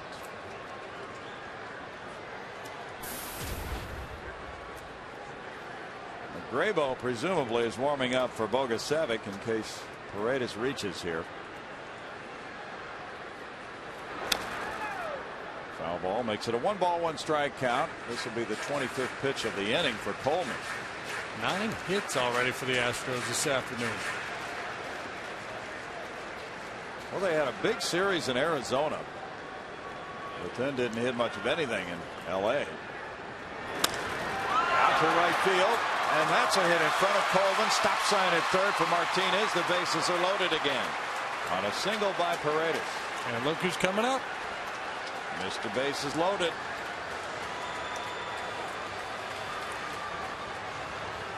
Bogasevic lined hard to shortstop, then with the bases loaded got a 2-run double.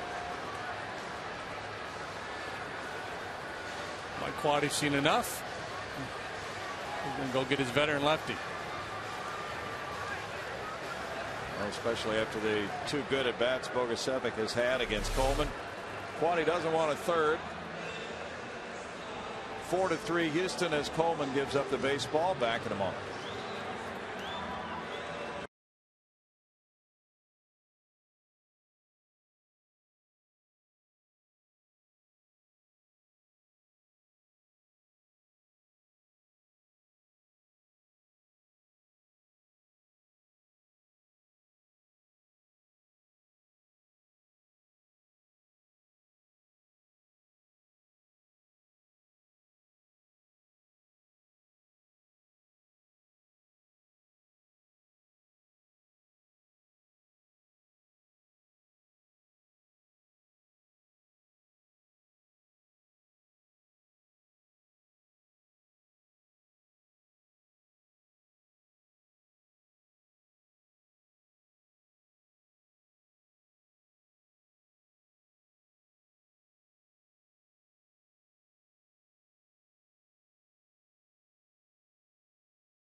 Three and 2/3 innings. They have grabbed a 4-3 lead. The bases are loaded for Brian Bogusevic.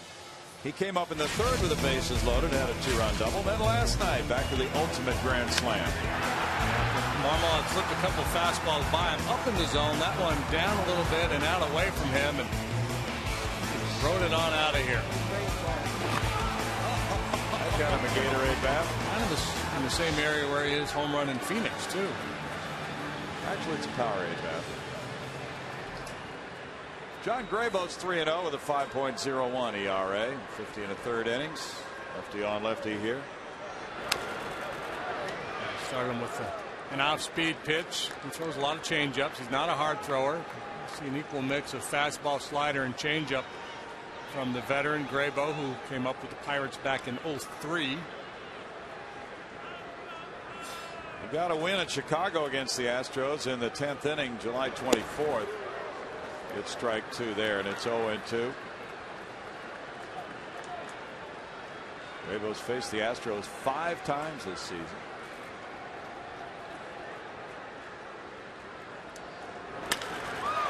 To center field, Bird is backing. 4 out, number 3, and the Astros grab the lead with 2-run scoring on 4 hits. They leave 3, and they're up 4-3 through 4.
Since What were those moves? Managerial trades midseason. That would be the. Yeah, that's correct. What's on that line there? Trades is correct. There was that trade Frank Lane for Jimmy Dykes. Two managers were traded for each other. Yeah, you got Jimmy Dykes. Frank Lane made probably half the trade, but he's not the other manager. Okay. We're halfway there. Okay, can't remember the other manager. There's Darwin Barney taking strike one. Was Harvey Keene involved in a trade for a manager once? No, he was in. That was batting champ for hitting or for home Rocky run champ. Colavito, yeah. That was another. Frank Lane was involved in that one too. Well, Trader Frank. There was one that involved the Cubs in 1960. 1960. That was the College of Coaches. College of Coaches. No, this was actual the manager. Barney's hit by the pitch from Norris. Like it got him up around the left shoulder, leading off the fifth inning. He's aboard. It was just changeup, and just floated up and in on Barney. So it looked worse than it was. He's about to get hit with a 77-mile-an-hour changeup. There's a list of all-time home runs versus Houston, and Ramos Ramirez right there now with Tony Perez. Pretty impressive group.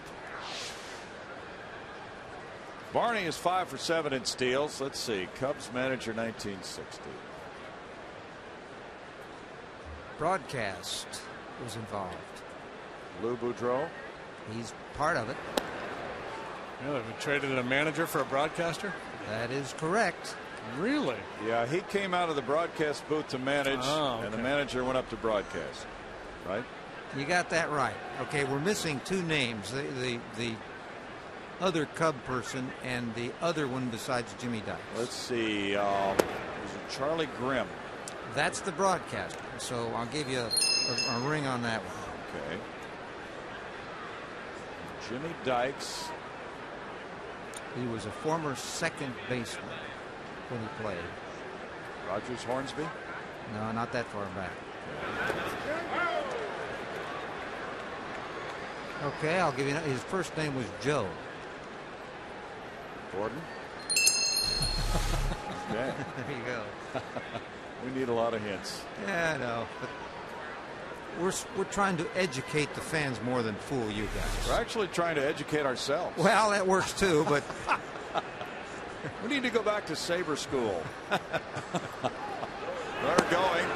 Swing and a miss. Corcoran's throw on the wrong side of the bag. And it's a stolen base for Barney, number 6. Corcoran arguing that Aramis Ramirez interfered with him on that throw, but Culpa not buying that argument. See the big swing here from Ramirez. In the backswing, the bat catches Corcoran on the backside as he finishes the swing.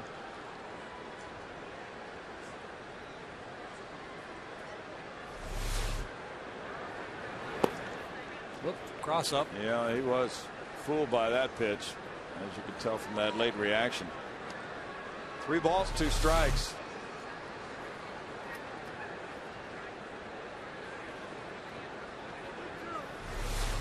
Might have crossed himself up. It's been known to happen. Oh, absolutely. Catcher call for one pitch and then forget and anticipate something else. That's ball 4, and now first and second, nobody out for the Cubs with Pena coming up. Norris struggling. The bullpen is active for Houston. Brocail's going to go out and chat and buy some time. we're going to go ahead and make official the trivia. The 2 trades that involved managers. There were 2 trades that year in 1960. Cubs traded announcer Lou Boudreau, who had been a manager before, for manager Charlie Grimm, who became a broadcaster for the first time. And then the Tigers traded manager Jimmy Dykes for manager Joe Gordon of Cleveland in the middle of the year, too. That was really unusual. So Boudreau had been broadcasting for who? The Cubs. But he hadn't been there. I think it might have been his first year. And Grimm was managing the Cubs. And he was managing the Cubs, and they just said, we're going to flop them. Yep. They flipped jobs. At the College of Coaches was 61 and 62. Yeah. For the Cubs. Right. I guess, and that was when they had like a handful of guys all taking turns managing the team. Yeah, they'd rotate to the minor leagues and come up and manage for a month or so and then go back to the minor leagues. They didn't win a whole lot of pennants then either. Yeah. Well, they were 60 and 94 in that 1960 season, so they were trying everything. Well, that college was the school of hard knocks then. Ball one to Pena. Pena's 0 for 2. 2 men on here and nobody out for a struggling Bud Norris, who needs to go 5 to qualify for a win. Up by 1, 4-3. David Carpenter's warming up. It's 2 balls, no strikes, and Soto's next. Soto is 2 for 2, including a homer.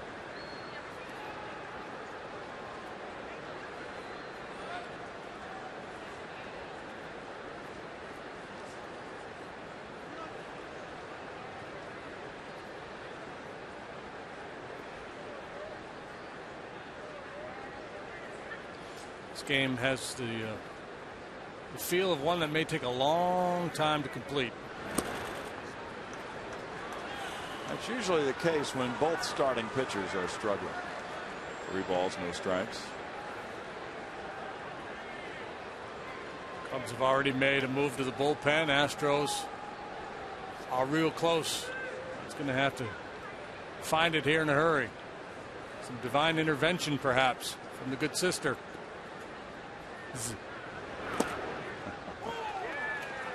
3 balls and a strike. Here goes Pena again, 3-1.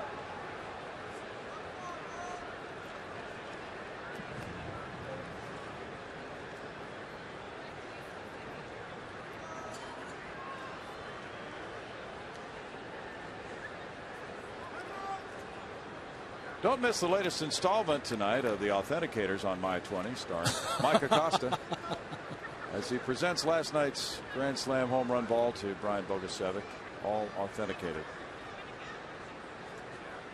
You thought CSI was something. Yeah.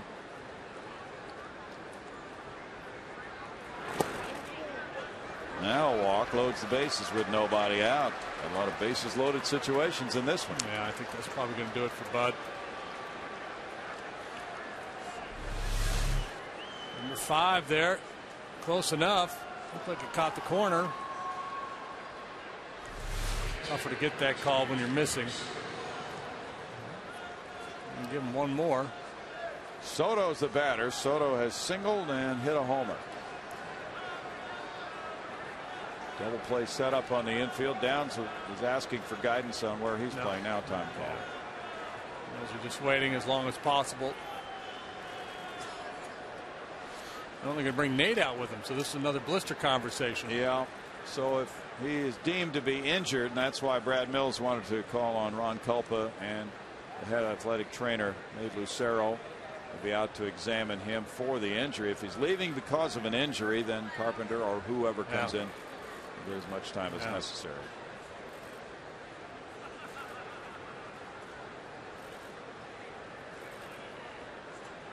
Now, Norris may have said he's not hurt.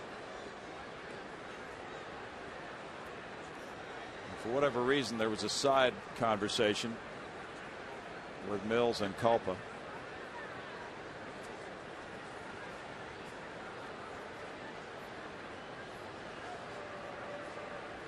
Oh, he's staying in. And Culpa indicates to the Cubs bench that was an injury visit.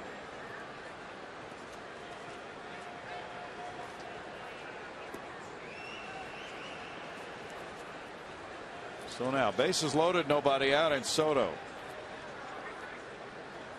2 for 2, including a long ball, his 13th of the year in the 4th inning, and that one put the Cubs up 3-2.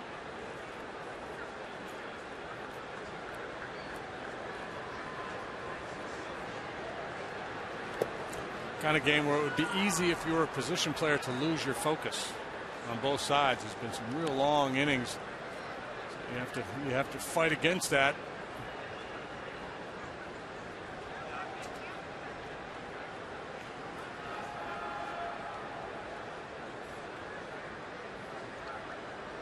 .308 with the bases loaded for Soto. That's a strike. Good pitch. 1-1. Marlon Byrd's on deck.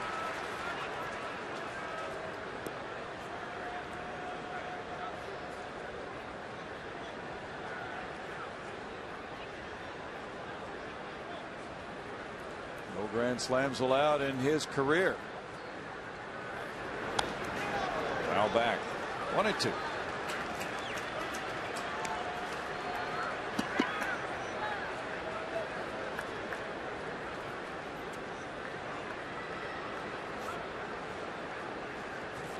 Baltimore just got 2 in the first at Oakland. 4-0 the Rays lead at Boston. Bottom of the 7th inning. B.J. Upton hit a 17. Good slider there and a strikeout for Norris. 1 out for strikeout. Much like last inning, after the home run by Soto, he gave up a couple of knocks and then got a huge strikeout of Tyler Colvin. And then got Coleman and Castro to finish off that inning, leaving a couple men in scoring position, looking to pull another rabbit out of his hat here with the bases juiced.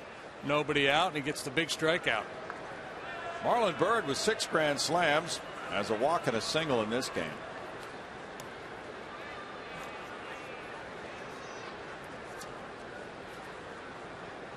Byrd has grounded into 8 double plays this season.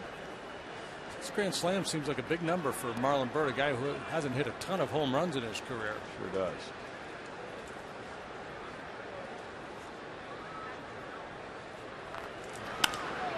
Byrd fouls it.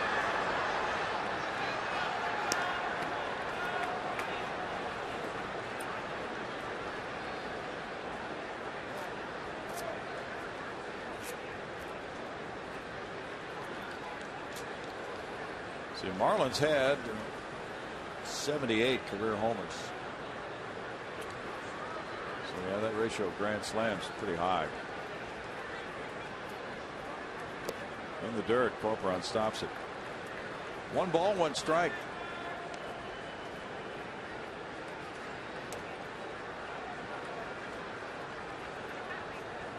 Darwin Barney's the runner at third. He was hit by a pitch. Stole a base. Ramirez walked. Pena walked.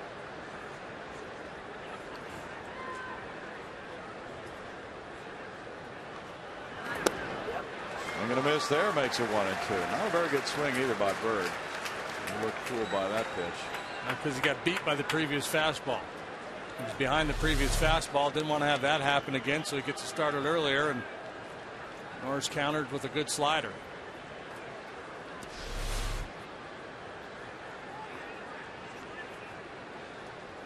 Soriano's on deck. 60 feet 6 inches between the mound and home plate, the rubber and home plate. The hitter has to make his mind up in those first 20 feet what the pitch is and where it's headed.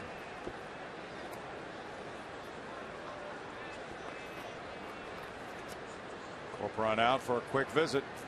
Sprinting back behind home plate. No doubt Ron Culpa said, come on, boys, let's get it going.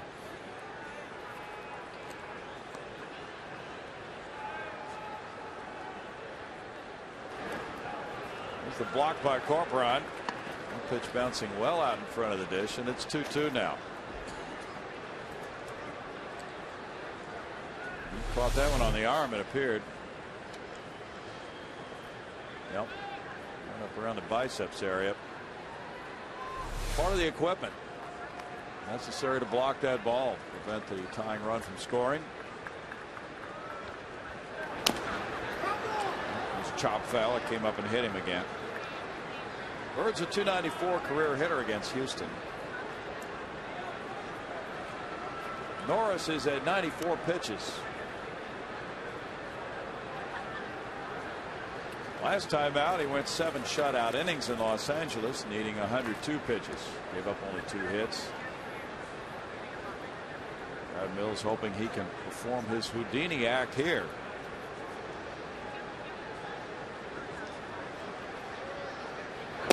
Got strike 3. Well, 2 strikeouts with the bases loaded, and now it's Soriano.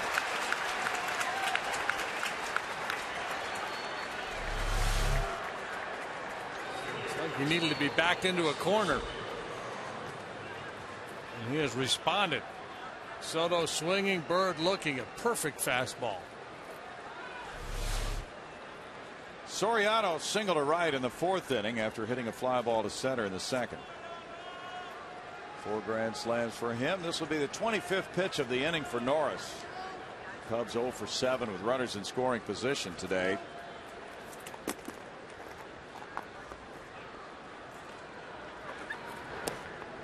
Soriano takes ball 1. Alfonso is 3 for 6 against Norris.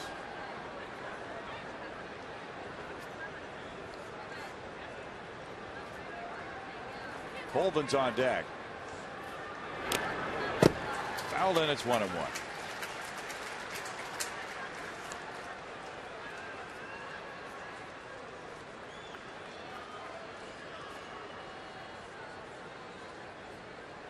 Soriano's hitting .245 with runners in scoring position this season.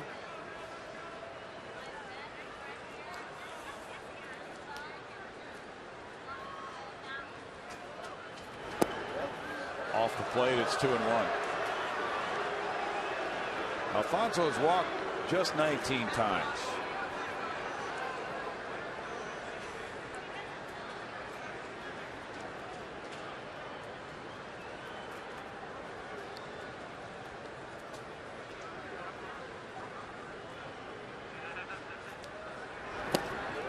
Now 2-2.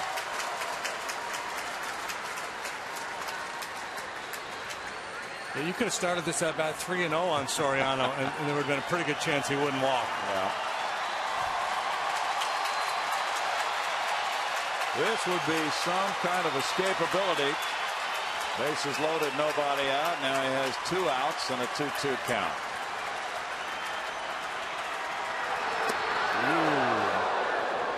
The appeal on a check swing call is denied by Brian O'Nora, and it's a full count.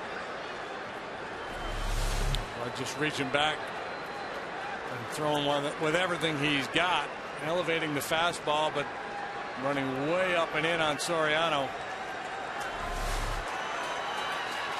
Now 3-2, 2 outs, the runners go.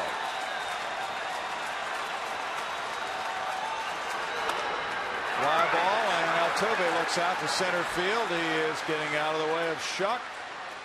And Bud Norris gets out of a bases loaded, nobody out, jam in the top of the 5th. Striking out Soto and Bird, popping up Soriano. The Astros still lead by 1.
Throwing 15 strikes. He's gone 5, allowing 6 hits, 3 runs, walking 3, fanning 5. Now the Astros come up in the home 5th inning. Clint Barmas against John Grabo. Barmas is 1 for 2, taking strike 1 there. Casey Coleman went 3 2/3, allowing 10 hits, 4 runs. This one's in the air, and Barney and Castro are behind second. Castro 1 out. Jason Michaels will pinch hit for Norris. Battled through 5 tough innings today, in position to be the winning pitcher. He's going to need his bullpen to take care of business.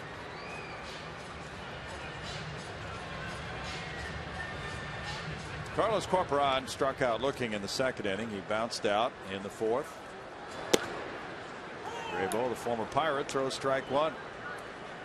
John, 32 years old, was drafted by the Buccos in the 3rd round in '97. The Cubs got him in a trade in '09. So 1-1 count for Graybo. He's from Arcadia, California.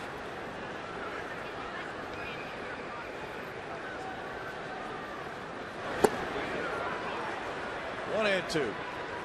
Graybo last year spent time on the 60-day disabled list. A lot of work over the period of several years caught up with him. He had had 6 straight years of at least 60 appearances prior to last season.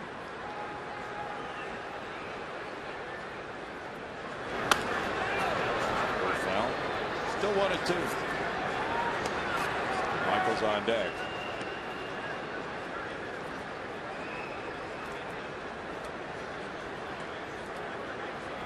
Could be Grandpa there, taking a couple of kids to the game. Corporan strikes out. Good changeup, outstanding changeup. Yes, he does have one. Jason Michaels will be the pinch hitter.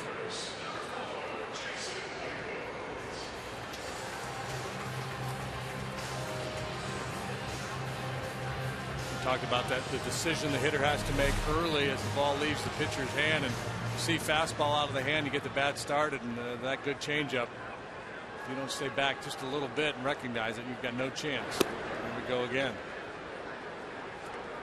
Strike 1 to Michaels, a 197 hitter with 2 homers, 9 runs batted in. He's had 132 at bats. It's Glavine like right there. Yeah.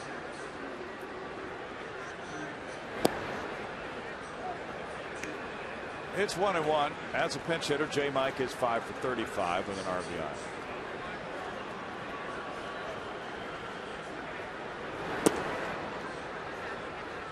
Two and one. Bud Norris in 5 innings allowed 6 hits, 3 runs, walking 3, fanning 5, and hitting a batter.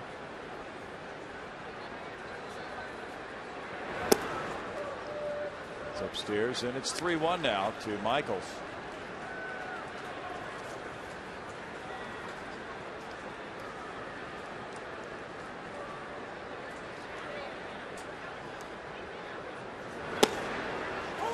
Full count to Jason.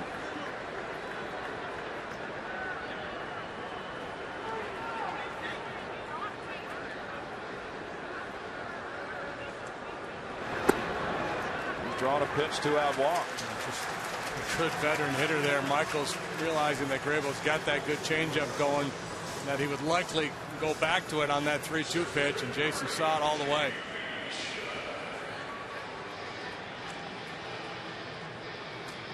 Here's how the guys at the top have done. 2 hits for Schuck, both singles. He scored a run. Altuve has scored a couple, 1 hit. J.D. Martinez has a hit and a walk. He has scored. 10 Houston hits here. Schuck looks at ball 1. Last time up, he hit that ground ball to the left side of the infield after singling to center and to right. So he sprayed the ball all around today.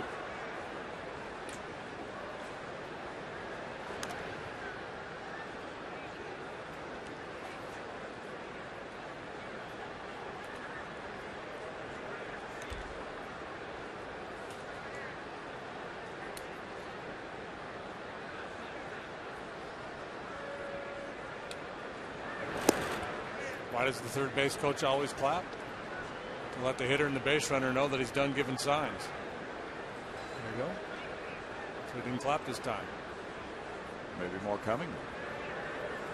Made a liar out of me. There's a little clap.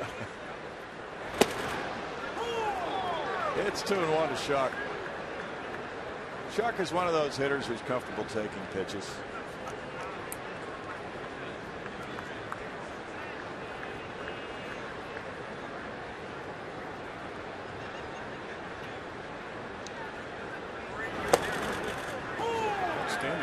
pitcher in high school, pitched well at Ohio State as well as playing the outfield. He started 11 games on the mound.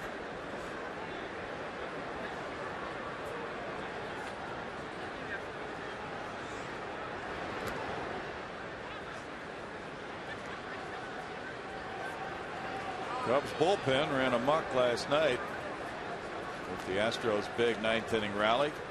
Blown save by Marmol. Monday night pitched extremely well. Now they've got Michaels if they can execute. Throw to Castro in time. It's a caught stealing from 1 to 3 to 6. Or is it? Yeah, they must have. Quaddy is walking out.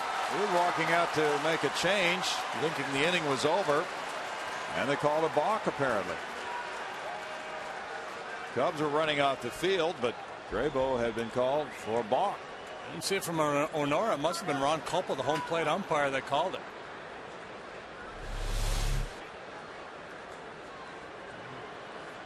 Yeah, Culpa's arguing that he stepped more toward home than first base. Shuck takes that pitch. Borderline.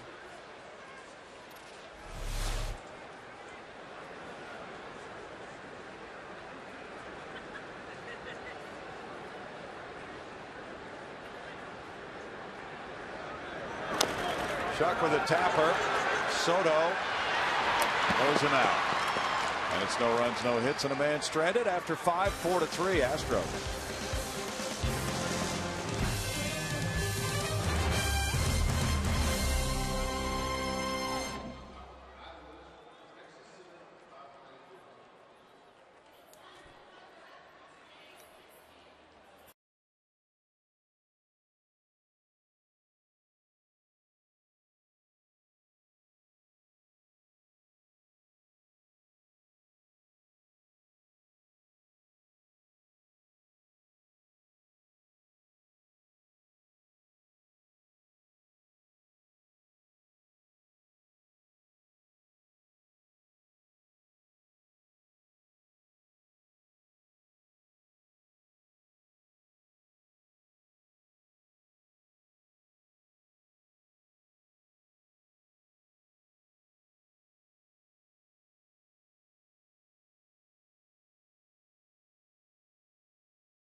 Skyline of downtown Houston leads us inside Minute Maid Park.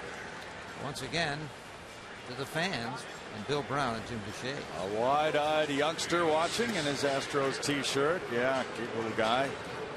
Well, he's looking in on a 4-3 game through 5, a slow-moving 5. David Carpenter comes in with an 0-2 record, a 3.75 ERA. Try to pick up the pace here in the 6th. It's been a hitter's day so far this afternoon. A lot of base runners for both sides, but a tight game and pressure on these bullpens to perform now. Both starters are out of the game, as I mentioned last half. Bud Norris in position to pick up the win here. It feels like he has it coming. You know, he's pitched a lot of good games, really dominant games, and not gotten decisions. So he will not have to apologize if he gets the win here this afternoon, despite not being at his best. Tyler Colvin looks at ball 1 from Carpenter, the hard-throwing right-hander from Morgantown, West Virginia. He's 0 for 2. Jeff Baker's on deck to pinch hit. Foul back, and it's 1 ball, 1 strike. Ramon Ortiz is warming up in the Cubs bullpen. Lefty Sergio Escalona at work in the Astros pen.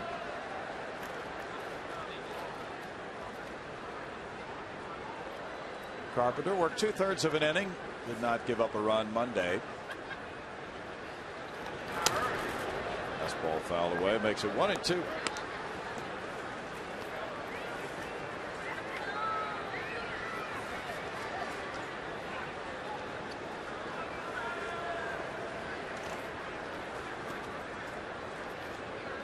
13 of his 17 major league appearances, David Carpenter has pitched scoreless baseball. In the air, Paredes angles for it over into foul ground. One down. That's Baker pinch hitting for Graybo. Carpenter got away with one there. 2 strikes. Corcoran really wanted that 2-seamer down out of the zone, but stayed up a little bit over the heart of the plate, but Colvin a little tardy on it. Baker, a 148 pinch hitter with 3 runs batted in, is 4 for 27 in pinch hitting assignments. Overall, he's hit 288. And the slider gets strike 1 on him. Baker's had 163 at bats for the Cubs.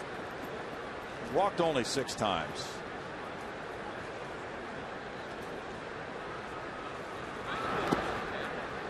It's a 1-ball, 1-strike count. Baker came up through the Colorado Rockies system. Still in the league, the Rockies? We'll have to check. We have not seen them all year. Heard a rumor. That little guy would know. Baker acquired the nickname Home Run Baker after his year with Colorado in 08 when he hit 12 bombs and 299 at bats. Slider worked for another strike. 1-2. If your name's Baker, all you got to do is hit one. All of a sudden you become Home Run Baker. Back in the early days, it was Frank Home Run Baker. And he hit 12, it would lead the league. That's true. Now things have changed. 2 balls, 2 strikes. Cubs got Baker in a trade in 09. He had a game winner as a pinch hitter off David Carpenter in the 10th inning in Chicago on the 24th of July. Carpenter gets his revenge with a fastball, striking him out.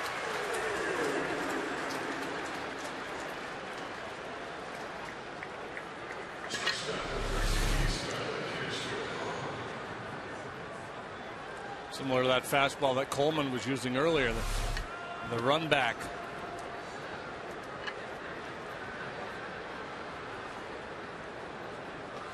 Castro's 0 for 3. In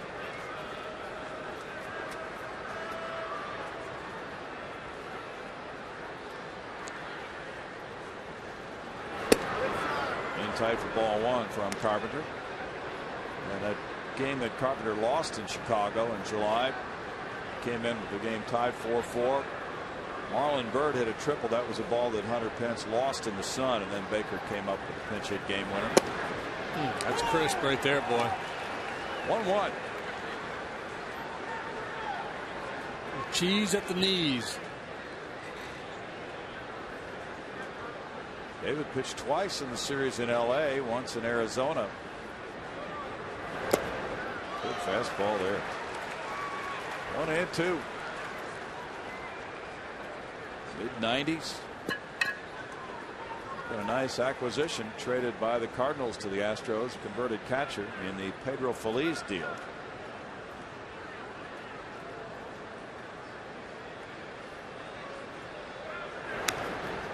Foul back, still a ball and 2 strikes. David just turned 26 last month.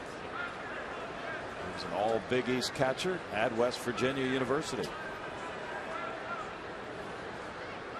Last year he pitched at Class A, Palm Beach and Lancaster.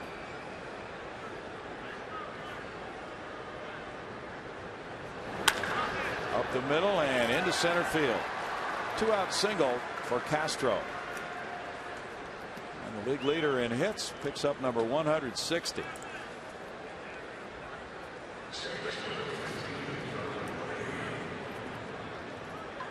Darwin Barney single to right center in the 3rd. He was hit by a pitch in the 5th. The Cubs got something started when Barney led off.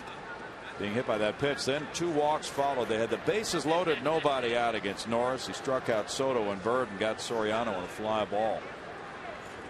I suspect Castro would be looking to steal a base here. He is 12 for 17. That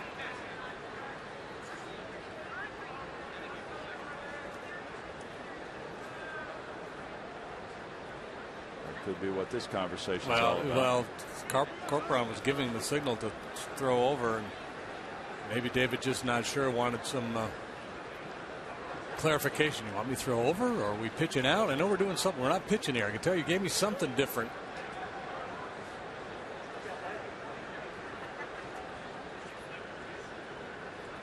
I'm just going to throw a fastball away. That's strike 1 to Barney.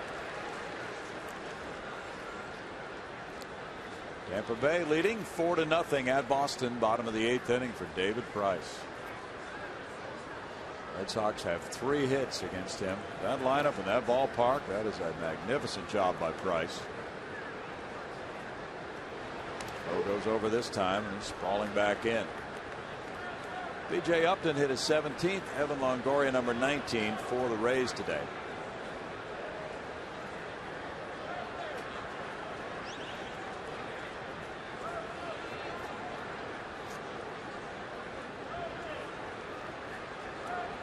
Red Sox a half game behind the Yankees now.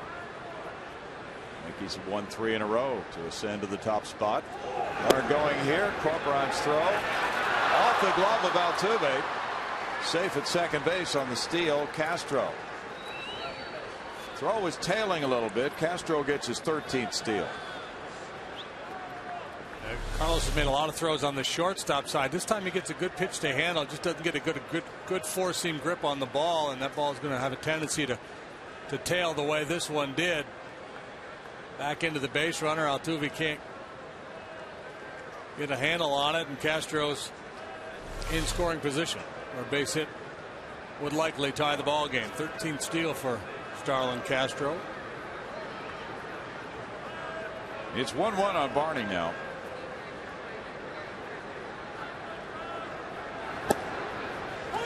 Strike 2 call. That's big for Carpenter.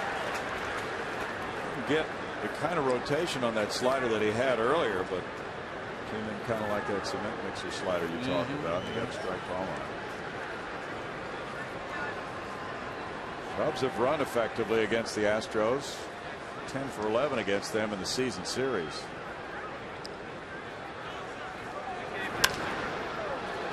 All the way, and it's still 1-2 on Barney.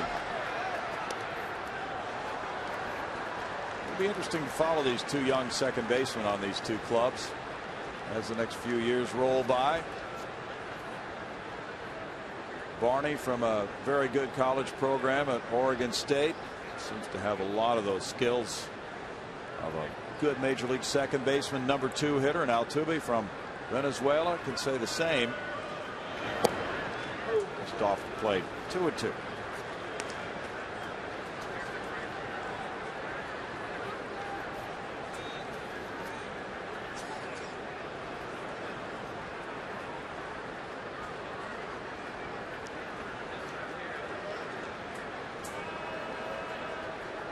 Ramirez is on deck. Carpenter would love to end the inning right here by getting Barney. Doug Brocale with Bud Norris going 5, hoping Carpenter can make his pitch here. Maintain the 1-run lead. In the bottom of the inning, it's Altuve, Martinez, and Downs due up for the Astros.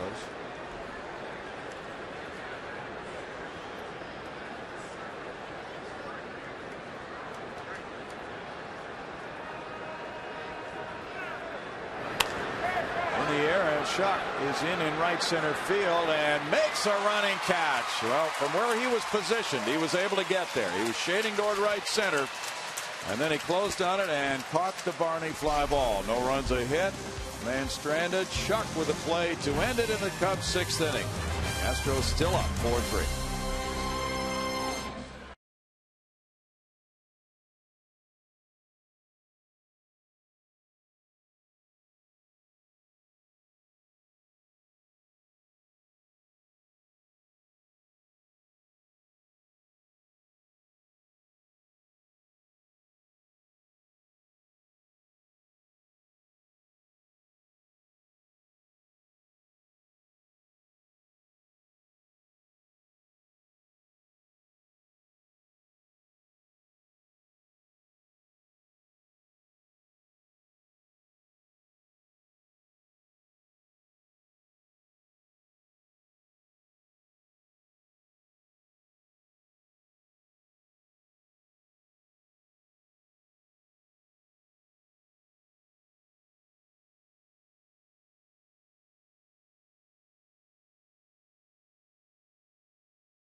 matinee, and they've been kept entertained by a game that went back and forth through the middle innings. Now the Astros trying to add to their lead as they come to the bottom of the 6th inning with Altuve, Martinez, and Downs 2 up against veteran right-hander Ramon Ortiz. He's 0-2. His ERA 7.08. Yeah, he's only pitched 20 in a third innings at the big league level for the Cubs this year. Struck out 16, walked 7, and probably most notably there, the 5 home runs allowed in 20 innings of work. A veteran who came up with the Angels in '99, now 38 years of age, had some good years for the Angels back in the early 2000s. He gets a strike. 15 games in '02, 16 more in 2003.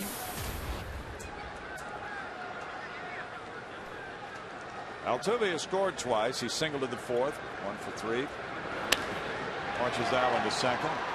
Barney. 1 out for Ortiz after Grayball went an inning in the 3rd, giving up no hits, no runs, walking 1, fanning 1.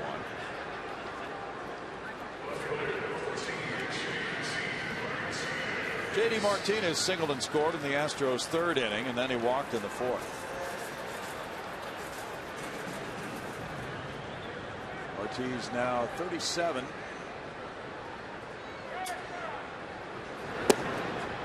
Delivery, strike 1.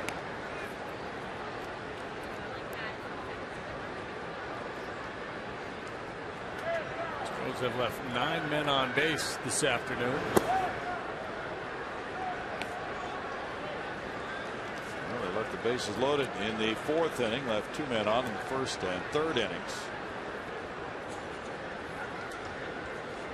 They've had traffic in every inning. 1 and 2. Matt Downs on deck.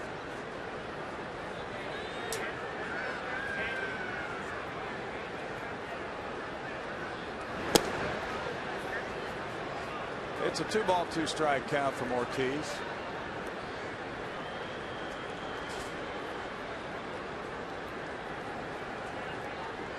Likes to throw that slider. Not a big one, just a little baby slider, tickling that outside corner. Martinez does a nice job to lay off and work another full count. He started against the Astros in 04 and 05. Got a couple of wins. He gets a strikeout on Martinez. 2 outs. Matt Downs drove in a couple in the 4th inning to give the Astros their current 4-3 lead. Slider again. Downs with 2 hits. Tries to start a 2-out rally here. Jimmy Paredes is on deck.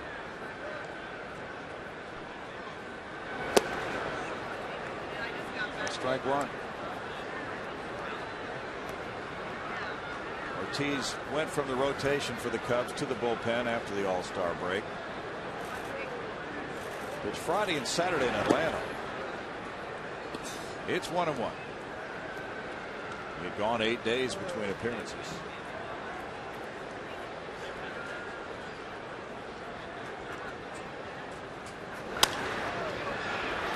Ramirez plays it to his left. Low throw, and Pena saves him a throwing error by digging it out. In a 1-2-3 6th inning, it's still a 1-run Houston lead, 4-3.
And the first 10,000 kids 14 and under, those people there would qualify, will receive an Astros t-shirt courtesy of TSO.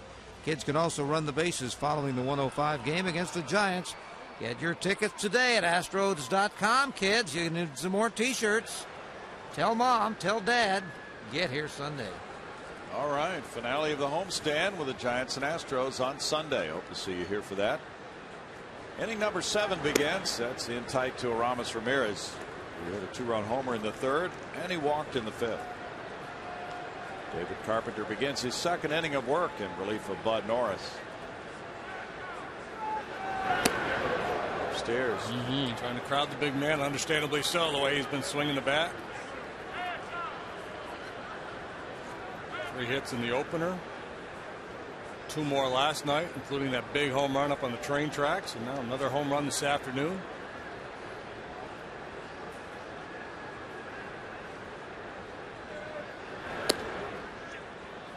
It's 3-0.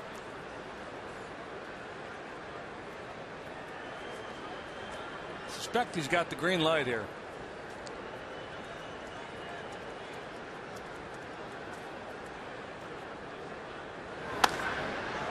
Puts it in the air. JB shot backing. 395 feet away. That 3-0 pitch winds up being out number 1. All's well that ends well. You put yourself in a little bit of a bind when you fall behind a guy like Ramirez, 3-0. And it's the beauty of having an arm like Carpenter's. Challenge with your best hitter and feel like you got a pretty good shot. That's all being asked of him today. Brad Mills is signifying he wants the lefty Escalona with lefty hitting Pena due up next. Nice work by Carpenter, getting an inning and a 3rd in with 1 hit, no runs allowed, and a strikeout. 4-3 Houston. Back in a moment.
Against lefty hitting Carlos Pena. Pena got an infield hit Monday night off Escalona. Escalona is 2-1 with a 2.96 ERA. Left-handed hitters hitting 182 against him. And last night he retired both lefties he faced. Fastball, curveball, changeup. Pretty neat scorecard. Yes, it is. We could copy that. Pena's 0 for 2 with a walk. Ball 1 to him. Altuve's out in right field. That's where he has been stationed throughout this series with nobody on and Pena at the plate. Pena 143 against lefties. Escalona has allowed lefties a 182 average against him with 10 hits and 55 at bats.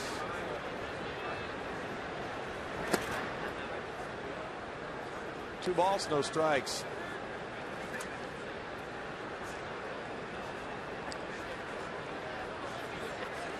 Soto's on deck. The Astros have a right-handed counter move ready in their bullpen. Looks like a one-batter appearance for Escalona. third appearance in a 3-game series for Sergio. 2 balls and a strike to Pena. See where Toronto released Trevor Miller. Speaking of left-handed specialists. Oh, that's right. Traded over to the Blue Jays along with Colby Rasmussen that deal, but just released. Now 3-1.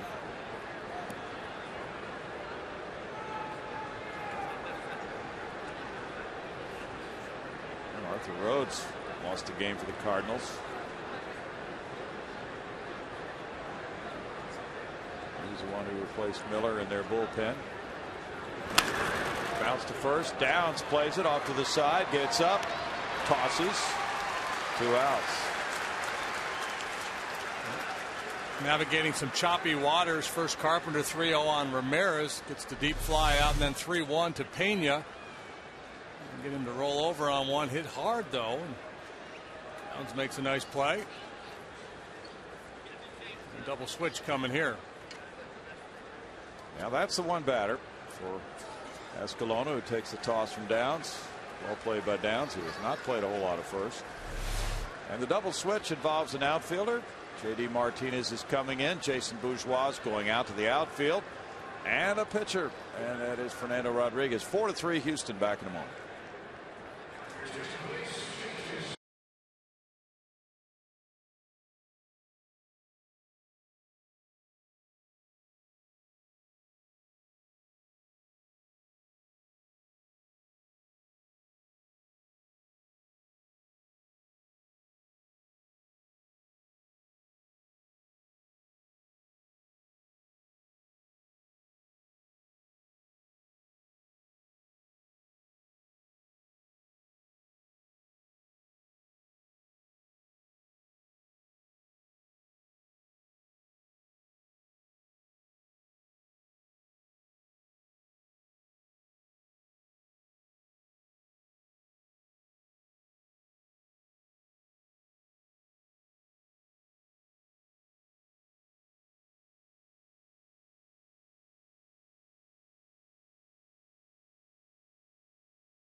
His defensive team, J.B. Shuck, has moved from center field to left field. Jason Bourgeois has entered the game in a double switch in center field, batting in the number 9 position. J.D. Martinez coming out in his number 3 spot in the order. The pitcher, Fernando Rodriguez, with a 2-1 record, a 2.62 ERA. Pretty good stretch of baseball for Fernando. You see a 2.04 ERA over his last 21 ball games. Cubs are seeing plus fastball, good curveball, straight change, and occasional cutter, but mostly fastball, curveball. Soto looks at ball 1. He's had a nice day, 2 for 3 with a homer in the 4th. He's ahead in the count, 2-0. Well, it's been a winning formula so far. 3-0 on Ramirez, 3-1 on Pena. Not that you would prefer to get there that way, but yes, it has. 2 balls and a strike. Fernando worked an inning and a third Monday night. Scoreless baseball. Third ball comes in. Squares the count of 2-2 with Marlon Byrd on deck. Fernando got his first major league win at Chicago May 31st. It's 3-2. James Russell, the lefty, warming up for the Cubs.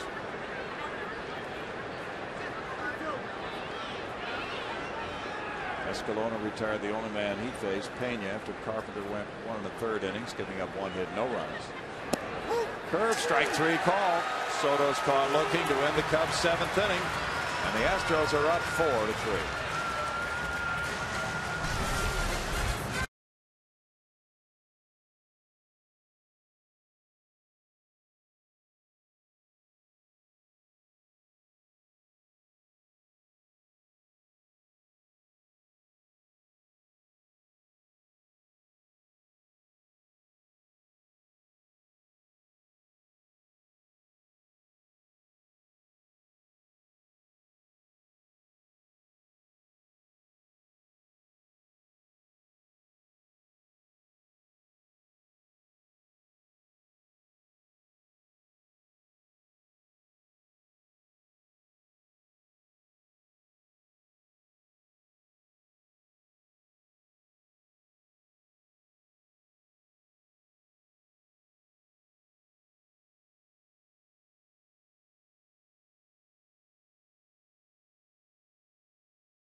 Deep in the heart of Texas, it's 4-3. Houston leading it. Bottom of the 7th will be coming up with Paredes, Bogasevic, and Barmas due up against the veteran right-hander Ramon Ortiz. The bullpens now have moved in after the starting pitchers allowed all the runs in this game.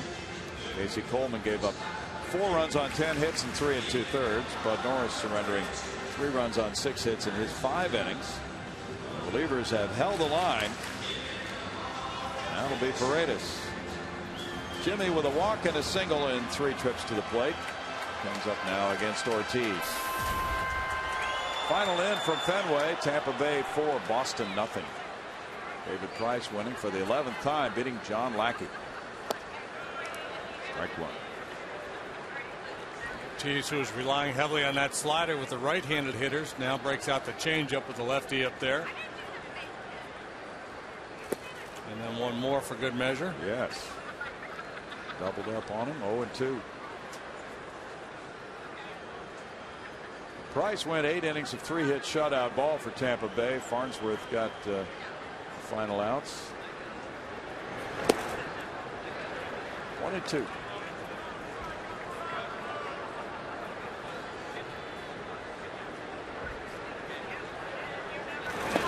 And a swing there for strike 3. He tags him, and it's out number 1. Ortiz takes direction well. Yeah. So Soto emphatically calling for that changeup down. Don't leave this in the zone. Get it down in the dirt. Swings and misses all on changeups in that at bat.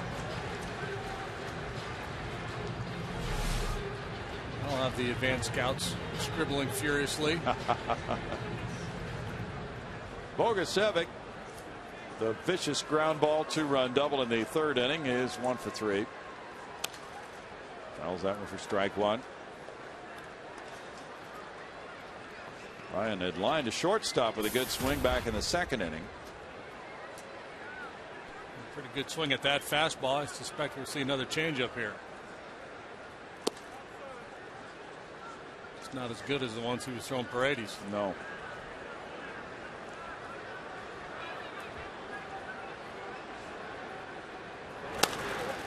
That one hit for the left field corner. Will it be fair though? And nope. Oh, another good swing though, boy. He's putting together some at bats.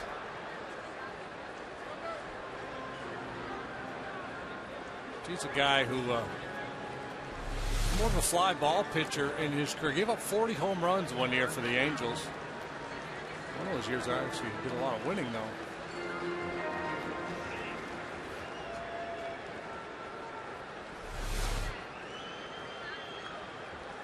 Yeah, he won 15 in 02 and 16 the next year. In the air, and it goes toward left center field. Soriano to his left, giving way to Bird. 2 outs. That's 5 straight retired by Ortiz. This is the anniversary of one of the great exploits in baseball history. 1957, Richie Ashburn hit the same woman with foul balls in the same at bat. Oh yeah. Broke her nose with the first one, and then they were carting her off in the stretcher, and he hit her again. And she was the wife of the sports editor of the local paper in Philly too. Alice Roth was her name. Yeah. No. If Whitey had a grudge going with her husband or not.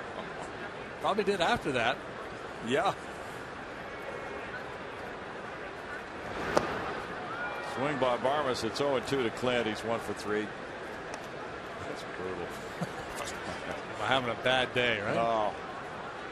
Busted nose, and they're carting you off. And here, take this with you. No. That is an awful day.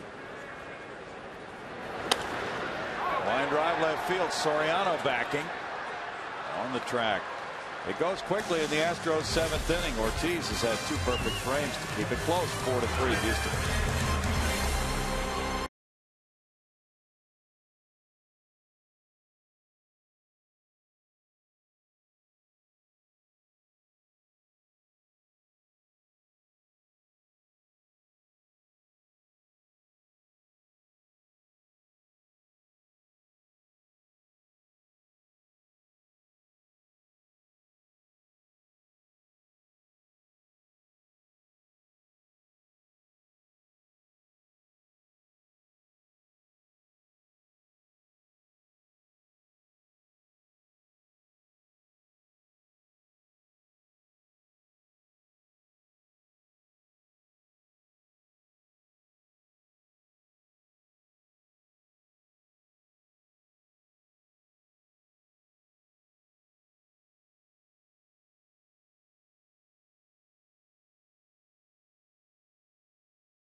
And it's been a relief fest in this game. Graybo and Ortiz shutting down the Astros since they started their work in the 4th inning with Graybo. And for the Astros, Carpenter, Escalona, and Fernando Rodriguez not allowing the Cubs to score since they entered the game in inning number 6. Now we get down to the nitty gritty. Final 2 innings. Brad Mills really working it hard there in the 7th with his bullpen, using a different pitcher for each out recorded in the 7th. Marlon Byrd opens the 8th. Takes strike 1. He has a walk and a single. Bud Norris, he gets a little more hopeful at this stage. You're a little closer to that W. You come out after 5 with a 1-run lead. You don't really expect to win. You hope you do, but you don't really expect it. But now, you're 6 outs away from a W. And he really began the relief work with the bases loaded, nobody out himself in the 5th inning by getting those next 3 hitters and maintaining the 1-run lead. Certainly the key point in this ball game. Cubs have Jeff Samardzija warming up. 24,054 the paid attendance. Big curveball strikes out Bird. 2 strikeouts for Fernando. He's got a good hook. Good over the top. Good downward action and a feeble swing from Marlon Byrd. Soriano rolled a single into right field in the 4th inning. He's 1 for 3. 10 hits for the Astros, 7 for the Cubs. No errors today. There's strike 1.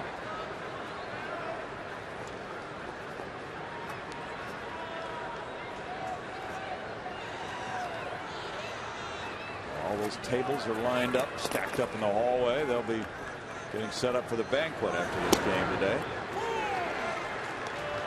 No balls, 2 strikes. That'll be tomorrow night on the field here at Minute Maid Park. Houston Astros wives hosting the 22nd annual Black Ties and Baseball Caps Gala. 6 o'clock tomorrow night. 1-2.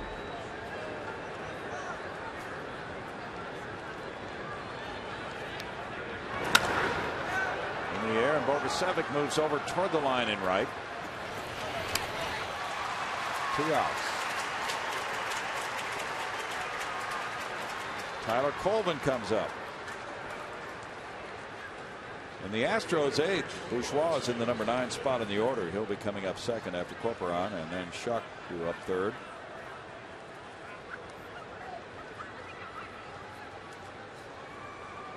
Fernando Rodriguez was inserted in the double switch in the number 3 spot in the lineup. Colvin's 0 for 3. Punches one through the left side, and that's a 2-out single for Tyler Colvin. He's taking some big swings earlier, and it wasn't working out for him. A pop up to the catcher, a punch out with 2 men on base. So was that pop up to the catcher in the second, then a little pop foul to third last time. This time he's able to make some solid contact and carve himself a base hit. Salvage a little something for his day. He's aboard. Yeah, more importantly, puts the tying run on base. The pinch hitter Reed Johnson, 3 for 18 pinch hitting with a homer and 3 runs batted in. Reed was in the starting lineup Monday night, going 1 for 4 in that game. He's pinch hitting for Ortiz, who had 2 perfect innings with 2 strikeouts.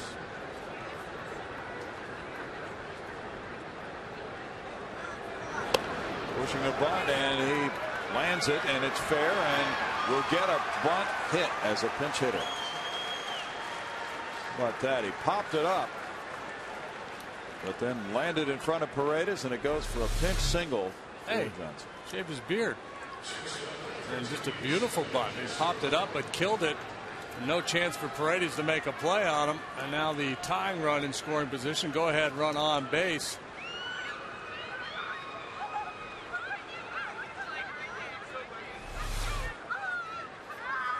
That creates a meeting at the mound for Castro, who's 1 for 4. Cubs get their 30th pinch hit of the year. He got rid of his most interesting man in the world, beard, and just going with got the Mitch Miller thing working. That's why he bunted.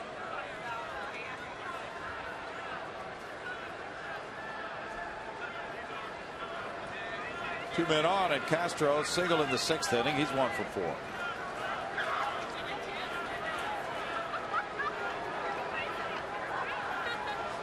Miller had a long career, didn't he? He had a lot of hits.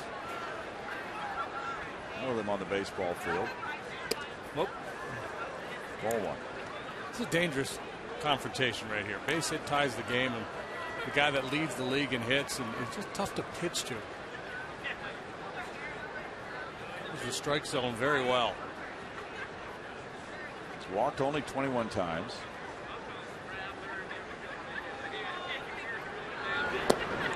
Quaddy could go for an upgrade in speed if he wanted. He's got Tony Campana on the bench, who's one of the fastest guys in all of baseball. He may want to save that bullet. He may feel comfortable with Colvin's speed out there at second base. Figured he should be able to score on a base hit with 2 outs.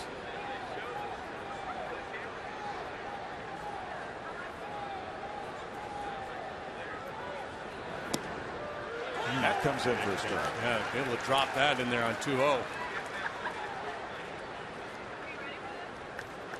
Pretty impressive stuff right there.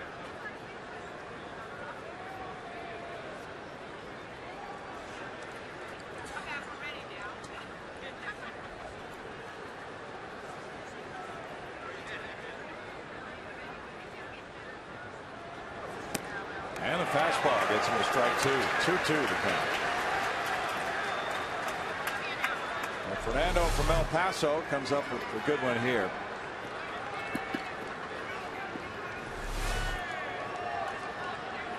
He'll chase up there, Castro will. He can handle the ball up pretty well. You can also get him to swing and miss.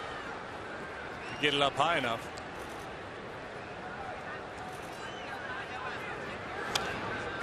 Comes in with that one and he fouls it back.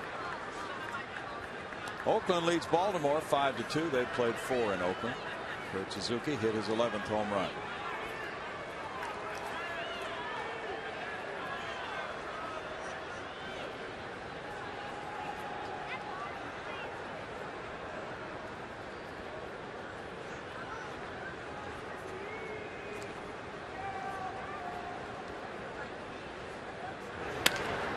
Grounded and it rolls to Barmes, who charges, gets rid of it, and takes care of out number 3. No runs, 2 hits, 2 men left. We go to the bottom of the 8th inning. Still 4-3 Houston.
Between bitter division rivals, this week's telecast of Fox Saturday Baseball begins at 3 p.m. Central, only on the Fox television network. Well, you've got the Cubs taking on the Astros tonight. This afternoon, I should say. Another pitcher on the arm, and here's Bill Brown to tell you about it. They are flexing their muscles out there. Getting ready for that rush hour traffic. Flex cam, Brownie. Yeah. Jeff Samardzija in the game. Mark Melanson warming up for Houston. Samardzija 6-4. He's been on a nice run lately, JD. He's got a good arm, boy. He can really throw hard. Control is an issue. He's walked 41 already in 67 innings. And he's got command of his stuff. It's nasty. Foul ball by Carlos Corpron. Strike 1. He's 0 for 3. Heater there with pretty good run at 96 miles an hour. Slider, cutter, and a split finger pitch he can put you away with.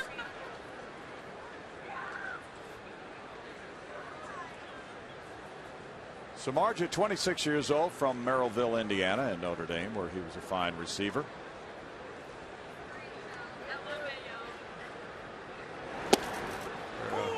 Connor Biggio's off to play college ball. Yes, he is. May already be up there. Yeah, it's going to be about this time, I believe.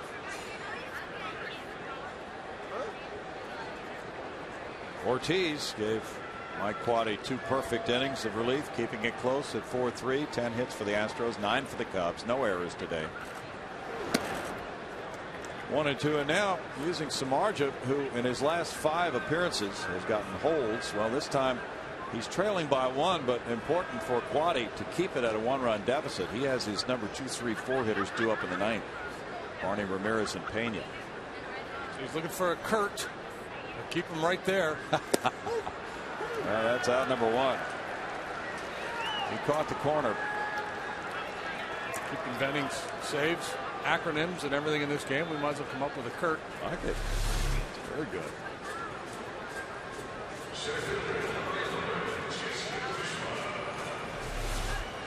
Jason Bourgeois entered the game in a double switch. It's his first time at the plate today. .299 for Jason, 1 homer. He's driven in 13. He's had 177 at bats. He looks at strike one with J.B. Shuck on deck.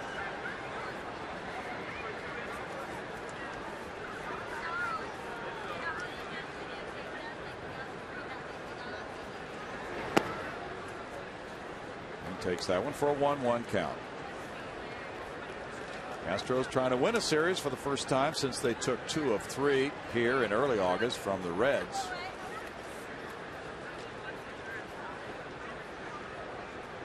Bourgeois 0 for 7 in this series.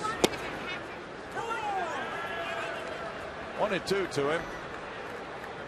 He's fallen off. He's hit 160 for the month of August, 8 for 50.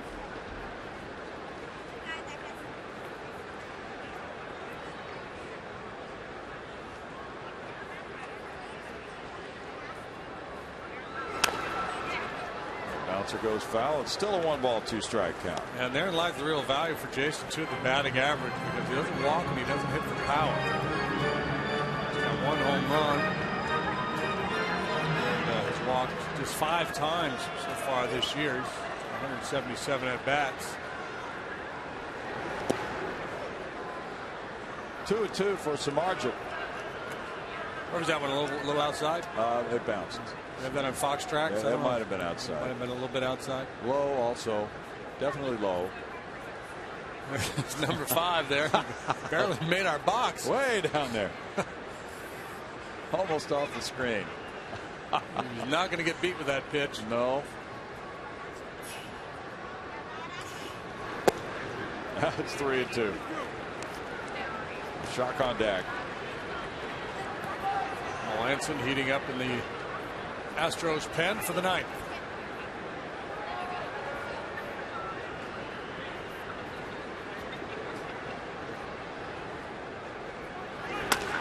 Bounced up the middle. Castro's there. Good throw. Just got him. 2 outs.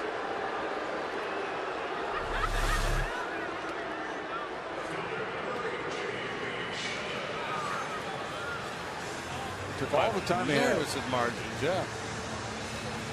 Used up every fraction that he had to get it.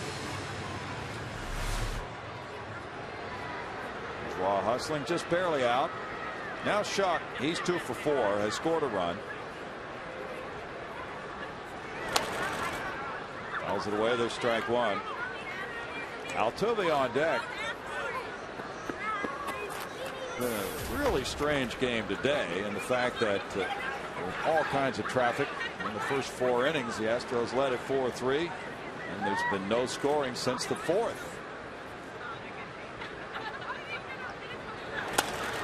That's lined, and the shortstop Castro has it to end the 8th inning. We move to the 9th inning, and it's still 4-3 Houston.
app for your iPhone, iPad, Android, or BlackBerry.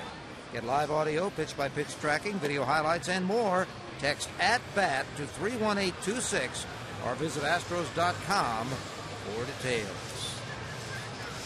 Well, Mark Melancon is on to try to protect a one-run lead. Bill Brown and Jim Deshaies have their fingers crossed upstairs. We've seen nothing but tight baseball in this series, Greg. As you know, Melancon is 6-3 with 11 saves and 15 opportunities. Cubs won 4-3 Monday night. The Astros won 6-5 last night.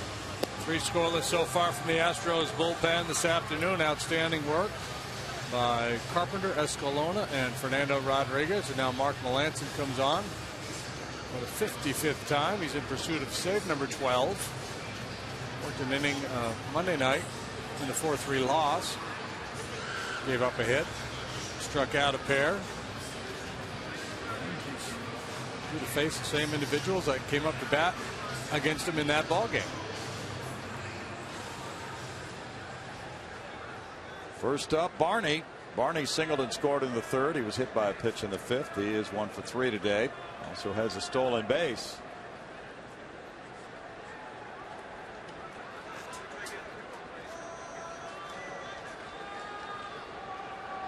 Barney grounded out Monday night when he faced Melancon.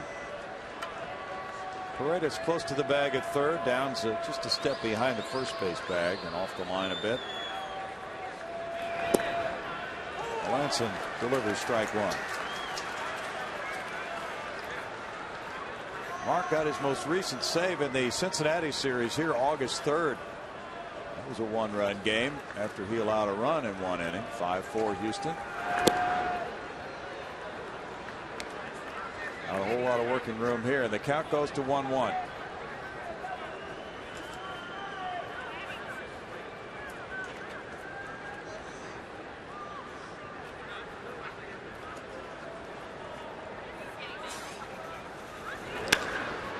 Line toward the right field line. That's a hit. Bogusevic stretches out. Barney's headed for second. Now he jams on the brakes. Good play by the right fielder. And it's only a leadoff single. Big time play. Big time play. Boy, that looked like a double in the corner. Barney can run a little bit. He thought about it. Bogusevic able to corral it.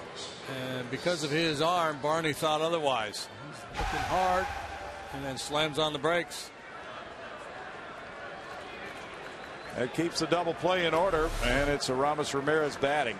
He ripped a 2-run homer in the 3rd. He is 1 for 3 today with a walk.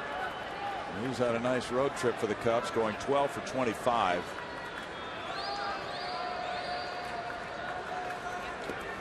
In the dirt for ball 1. Mark's last save opportunity came in that ball game in Arizona on the most recent road trip when he gave up the 2-out home run to Paul Goldschmidt of the D-backs. Astros ended up losing that game 8-5. 10% of the time, Ramirez has bounced into a double play when he's had an opportunity to do that.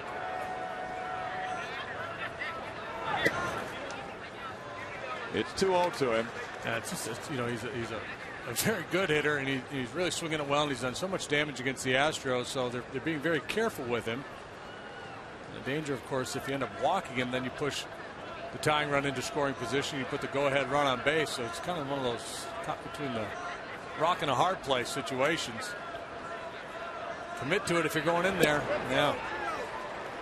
3-0.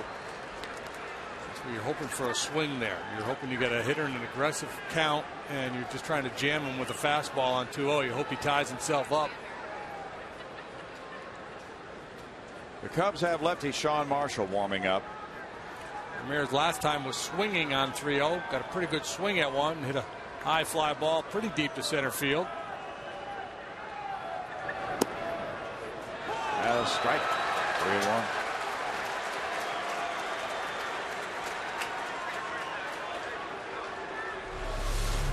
This time taking all the way, and Melancon may have caught a little bit of a break.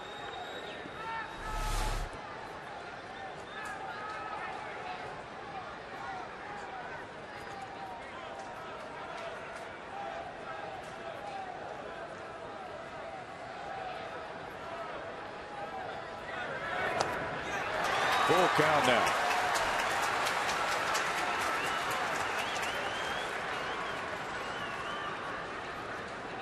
Cutter right there is a very big weapon for Mark Melancon. You see Ramirez checking with Copa. Was that a strike? Did I off-road a strike?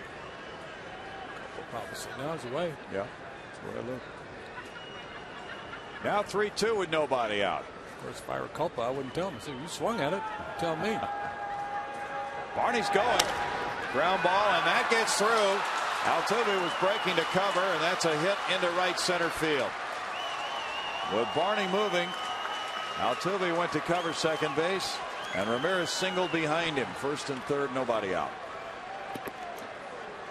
And Mike Quade starting his base runner, knowing that a double play would pretty much kill his chances. And so not only does he not stay out of the double play, but with Altuve covering, turns into a base hit in a first and third situation for the Cubs. Could not have worked any better for Mike Quade. Now we get the pinch runner you talked about. Tony Campana will run for Ramirez at first base. And he represents the go-ahead run. He's a real flyer. With Pena the batter. And he's going to loosen up. He might be running. We'll have to see how the Cubs play it here with nobody out. Pena's 0 for 3 with a walk. The Astros have to pull the infield in. The tying runs on third base.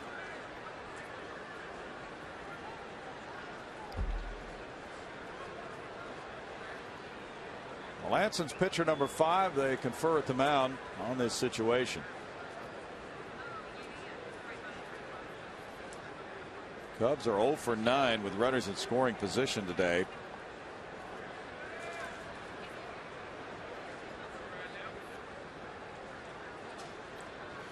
Very dangerous, very patient hitter.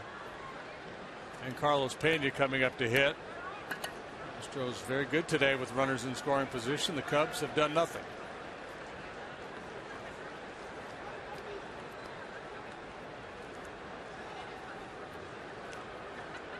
I'll pull the infield in and throw a first pitch out. And the infielder break to cover. Okay. There's a throw over on Campana.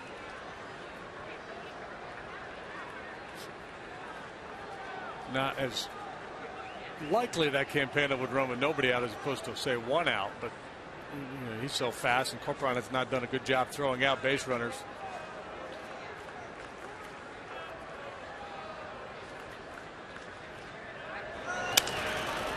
Fly ball shallow. Altuve backpedaling. How about that?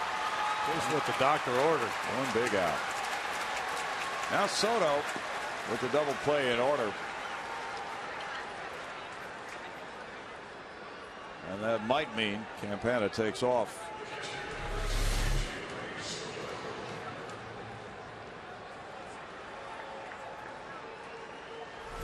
Got in his kitchen. Weak little pop up.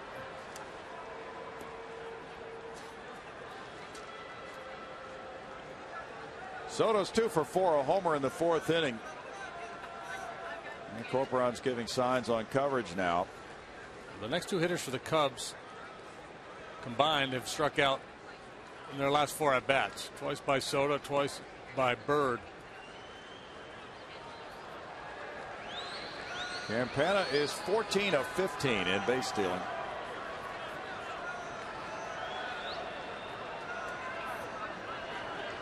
Fake to third, a look over to first, and he's back.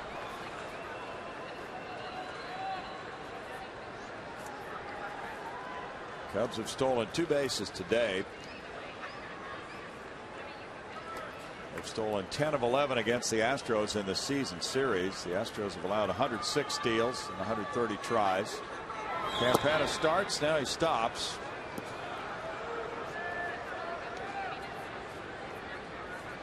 Ball 1.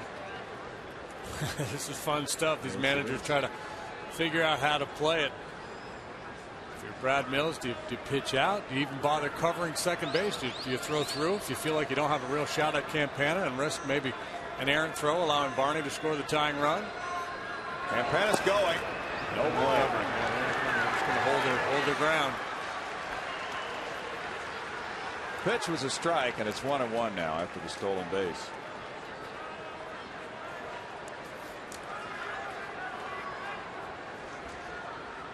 And even though that moves the go-ahead run into scoring position, I think that's the play. The likelihood that you throw Campana out there, very, very small.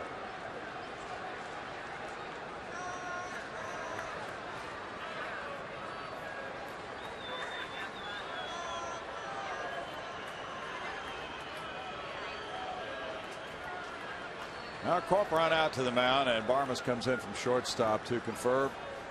That's a 15th steal for Campana this season. And it means the Cubs could take the lead with them down by 1 with him at second base. He should be able to score on just about any kind of a Soto single.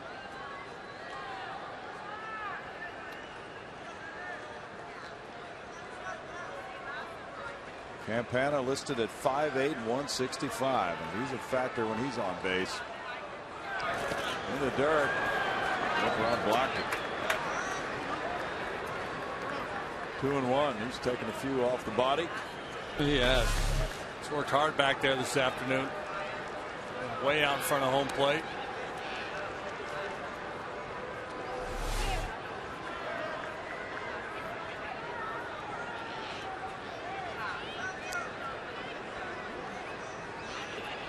Campana turned 25 earlier this year. On his birthday, he stole 4 bases.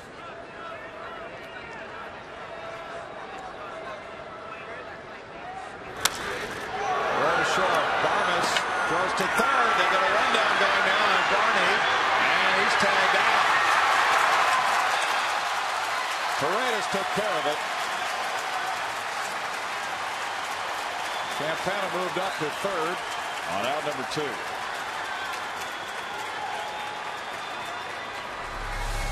Now Barney's going on contact here. As soon as the ball's hit, he breaks for home. But instead of running into the out at home, he decides to try to stop and stay in a rundown. But Paredes just doesn't allow him to stay in that rundown long enough for the back runner to move into scoring position.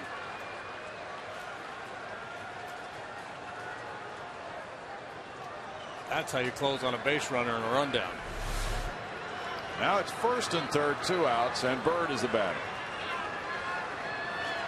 Bird's 1 for 3 with a walk.